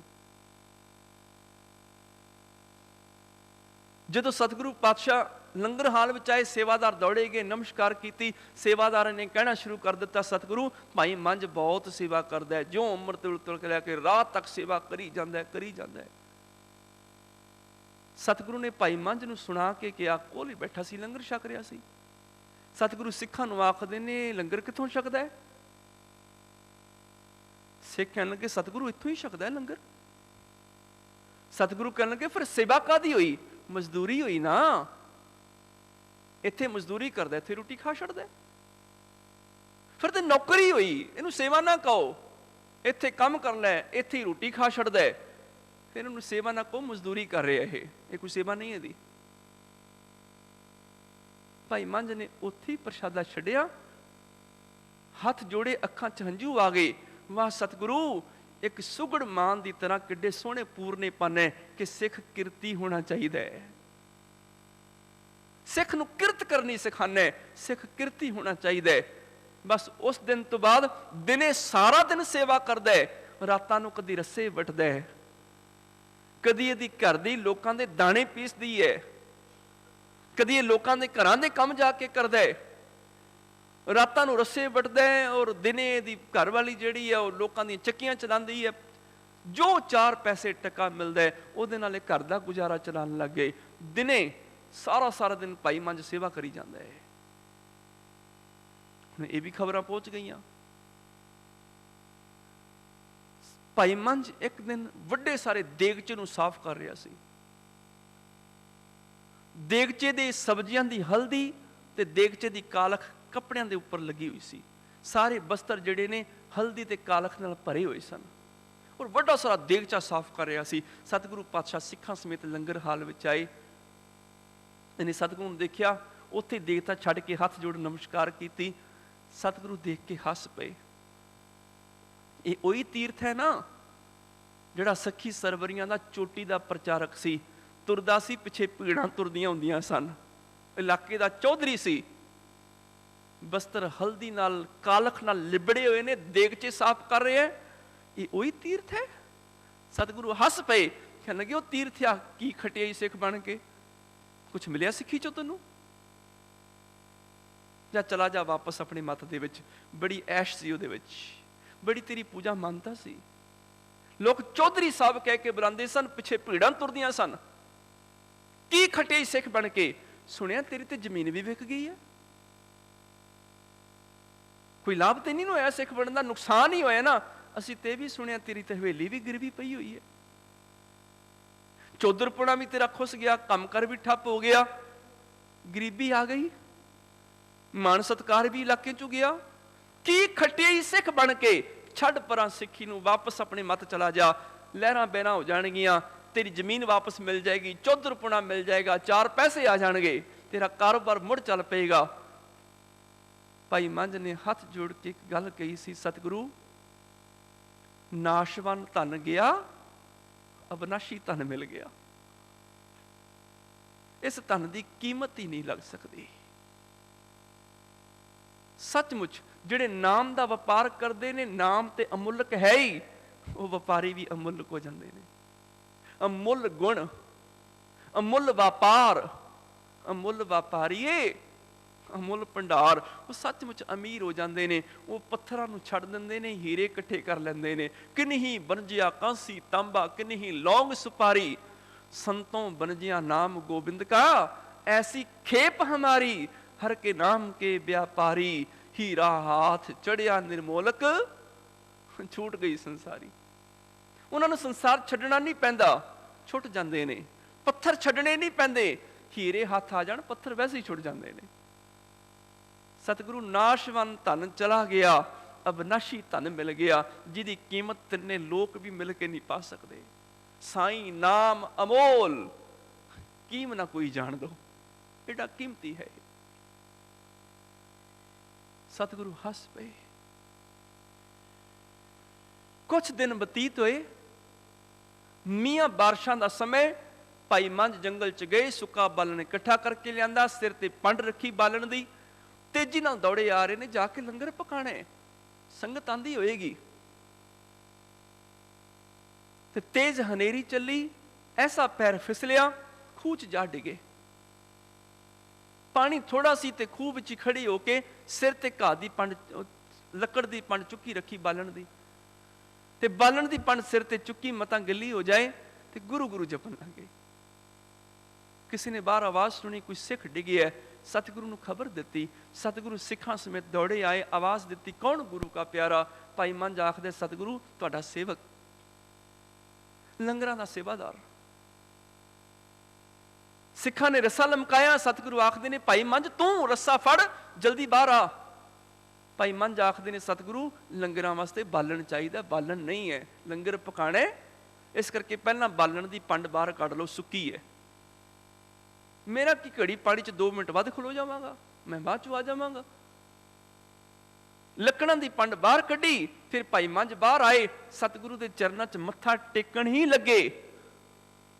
सतगुरु ने बाहां तो फड़िया, हलूणिया, हलूण के घुट के गलवकड़ी विच लै लिया। कहण लगे, भाई मंझ तेरी जगह चरनां च नहीं, साडी हिरदे च है। ਉਹ मौका विरला आउंदा है ਜਦੋਂ गुरु गले लगाउंदा है। चरनां च ते सारे ही मत्था टेक लैंदे ने। और हे सतगुरु चरनां च मत्थे ही इस करके टेकदे आ, साडे लई वो दिन कदों आएगा जदों तू गले लगाएगा। प्रभ कीजै कृपा निधान, हम हर गुण गावेंगे, हों तुमरी करो नित आस, प्रभ मोहे कब गल लावेंगे। सतगुरु कहन लगे, हुण तेरी जगह हिरदे च है। घुट के गलवकड़ी विच लिया, गलवकड़ी विच लैके आखदे ने, भाई मंझ मंग की मंगदे, अज बड़े प्रसन्न तुरठियां तेरे ते, दस की मंगदे? आखदे, सतगुरु कुछ नहीं चाहिए, सारा कुछ तो मिल गया, नाम धन खजाने मिल गए, और की चाहिए? सतगुरु कहने लगे, फिर भी कुछ मंग। कहने लगे, सतगुरु किसी चीज की इच्छा नहीं। सतगुरु कहने लगे, भाई मंझ तीजा बचन मोड़ी ना, कुछ मंग ले। भाई मंझ आखदे ने, सतगुरु जे कुछ देना है ना, फिर एक दात दे दिओ, एक किरपा कर दिओ। सतगुरु कहने लगे, की चाहिए बोल। कहने लगा, सतगुरु असी बड़े कच्चे पिल्ले सिख हां, एडी करड़ी प्रीख्या ना किसी सिख नूं पाई, असी डोल जावांगे। तू समर्थ है, असी बड़े कमजोर हां, हम मैले, तुम उज्जल करते, हम निर्गुण, तू दाता, हम मूर्ख, तुम चतुर सियाणे, तू सर्व कला का ज्ञाता। माधो हम ऐसे, तू ऐसा, हम पापी, तुम पाप खंडन, नीको ठाकुर देसा। तू समर्थ है, जेहो जी मर्जी प्रीख्या पा सकदा है, पर असी बड़े कच्चे पिल्ले सिख हां, अज तो बाद किसी सिख नूं एडी करड़ी प्रीख्या ना पाई, असी हार जावांगे। सतगुरु ने फिर घुट के गलवकड़ी विच लिया। ओ भाई मंझ मंगिया भी ते अपने वास्ते नहीं, सिखां वास्ते मंगिया, मंगिया भी दूजियां वास्ते कि किसी सिख नूं एडी करड़ी प्रीख्या ना पाई। जा भाई मंझ तू साडा जहाज होएगा, जिवें जहाज विच लोक तर के दूजे पार चले जांदे ने, तेरे जीवन दे पाए पूरनिया ते चल के भी लोक जिंदगी दे भव सागर तो तर जाया करनगे। मंझ प्यारा गुरु को, गुरु मंझ प्यारा, मंझ गुरु का बोह था जग लंगड़हारा। भाई मंझ तेनू बुलाया सी गुरु के लंगरां वास्ते, अज गुरु के लंगरां नूं तेरे नाल भेजदे आ, जिथे बैठेगा लंगर लग जाया करनगे। जा हुण अपने घर जा, जाके लंगर लगा, लहरां बहरां हो जाणगियां। भाई मंझ अपने घर गया, लंगर की लगाया, लोगों नूं सच दी समझ आई, जुड़ने शुरू हो गए। ओही भाई मंझ सचमुच अज भी जहाज है। पता नहीं किन्ने कु गुरु के सिख भाई मंझ दे जीवन रूपी इस बेड़े ते सवार होके उहदे जीवन नूं सुन के किन्ने कु सिख अपना जीवन बदल जाते हैं। जदों कोई समर्पित हो जाता है, उदों उहदा आनंद प्रभु का नाम बन जाता है। फिर पदार्थां की दौड़ मुक जाती है। करनी कार धुरों फरमाई, आप मुआ मन मारी। ਉਸ ਮਾਲਕ ਨੇ ਧੁਰੋਂ ਕਰਨੀ ਕਾਰ, ਮੈਨੇ ਕਰਨ ਯੋਗ ਕਾਰ, ਪਰਮੇਸ਼ਰ ਦਾ ਨਾਮ ਜਪਣਾ ਹੀ ਕਰਨ ਯੋਗ ਕਾਰ ਹੈ। ਮਾਲਕ ਨੇ ਆਪ ਧੁਰੋਂ ਇਹ ਦਾਤ ਦੇ ਦਿੱਤੀ, ਆਪ ਮੁਆ ਮਨ ਮਾਰੀ, ਜਿਹਨੇ ਆਪਣੇ ਆਪ ਨੂੰ ਮਿਟਾ ਕੇ ਵਿਕਾਰਾਂ ਵੱਲੋਂ ਮਨ ਨੂੰ ਮਾਰ ਲਿਆ। ਨਾਨਕ ਨਾਮ ਮਹਾਰਸ ਮਿੱਠਾ। हे ਨਾਨਕ, ਹੁਣ ਪ੍ਰਭੂ ਦਾ ਨਾਮ ਅੰਤਾਂ ਦਾ ਮਿੱਠਾ ਰਸ ਜੀਵਨ ਵਿੱਚ ਆ ਗਿਆ, ਜਿਹੜਾ ਮਹਾਨ ਰਸ ਹੈ। ਤ੍ਰਿਸ਼ਨਾ ਨਾਮ ਨਿਵਾਰੀ, ਪ੍ਰਭੂ ਦੇ ਨਾਮ ਨੇ ਪਦਾਰਥਾਂ ਦੀ ਤ੍ਰਿਸ਼ਨਾ ਹੀ ਖਤਮ ਕਰ ਦਿੱਤੀ, ਆਤਮਿਕ ਰੱਜ ਮਿਲ ਗਿਆ। ਸਾਚਾ ਨਾਮ ਮੇਰਾ ਆਧਾਰੋ, ਸਾਚ ਨਾਮ ਆਧਾਰ ਮੇਰਾ, ਜਿਨ ਭੁੱਖਾਂ ਸਭ ਗਵਾਈਆਂ। ਸਤਿਗੁਰੂ ਕਿਰਪਾ ਕਰਨ ਅਸੀਂ ਵੀ ਗੁਰਚਰਨਾਂ ਨਾਲ ਜੁੜ ਜੀਵਨ ਸਫਲ ਕਰ ਸਕੀਏ। ਵਰਤਮਾਨ ਵਿੱਚ ਹਰ ਪਲ ਸਦਾ ਚਿੱਤ ਆਨੰਦ ਨਾਲ ਜੁੜ ਕੇ ਆਨੰਦਿਤ ਹੋ ਸਕੀਏ। ਭੁੱਲਾਂ ਖਿਮਾ ਫਤਿਹ ਬੁਲਾਓ ਜੀ। ਵਾਹਿਗੁਰੂ ਜੀ ਕਾ ਖਾਲਸਾ, ਵਾਹਿਗੁਰੂ ਜੀ ਕੀ ਫਤਿਹ।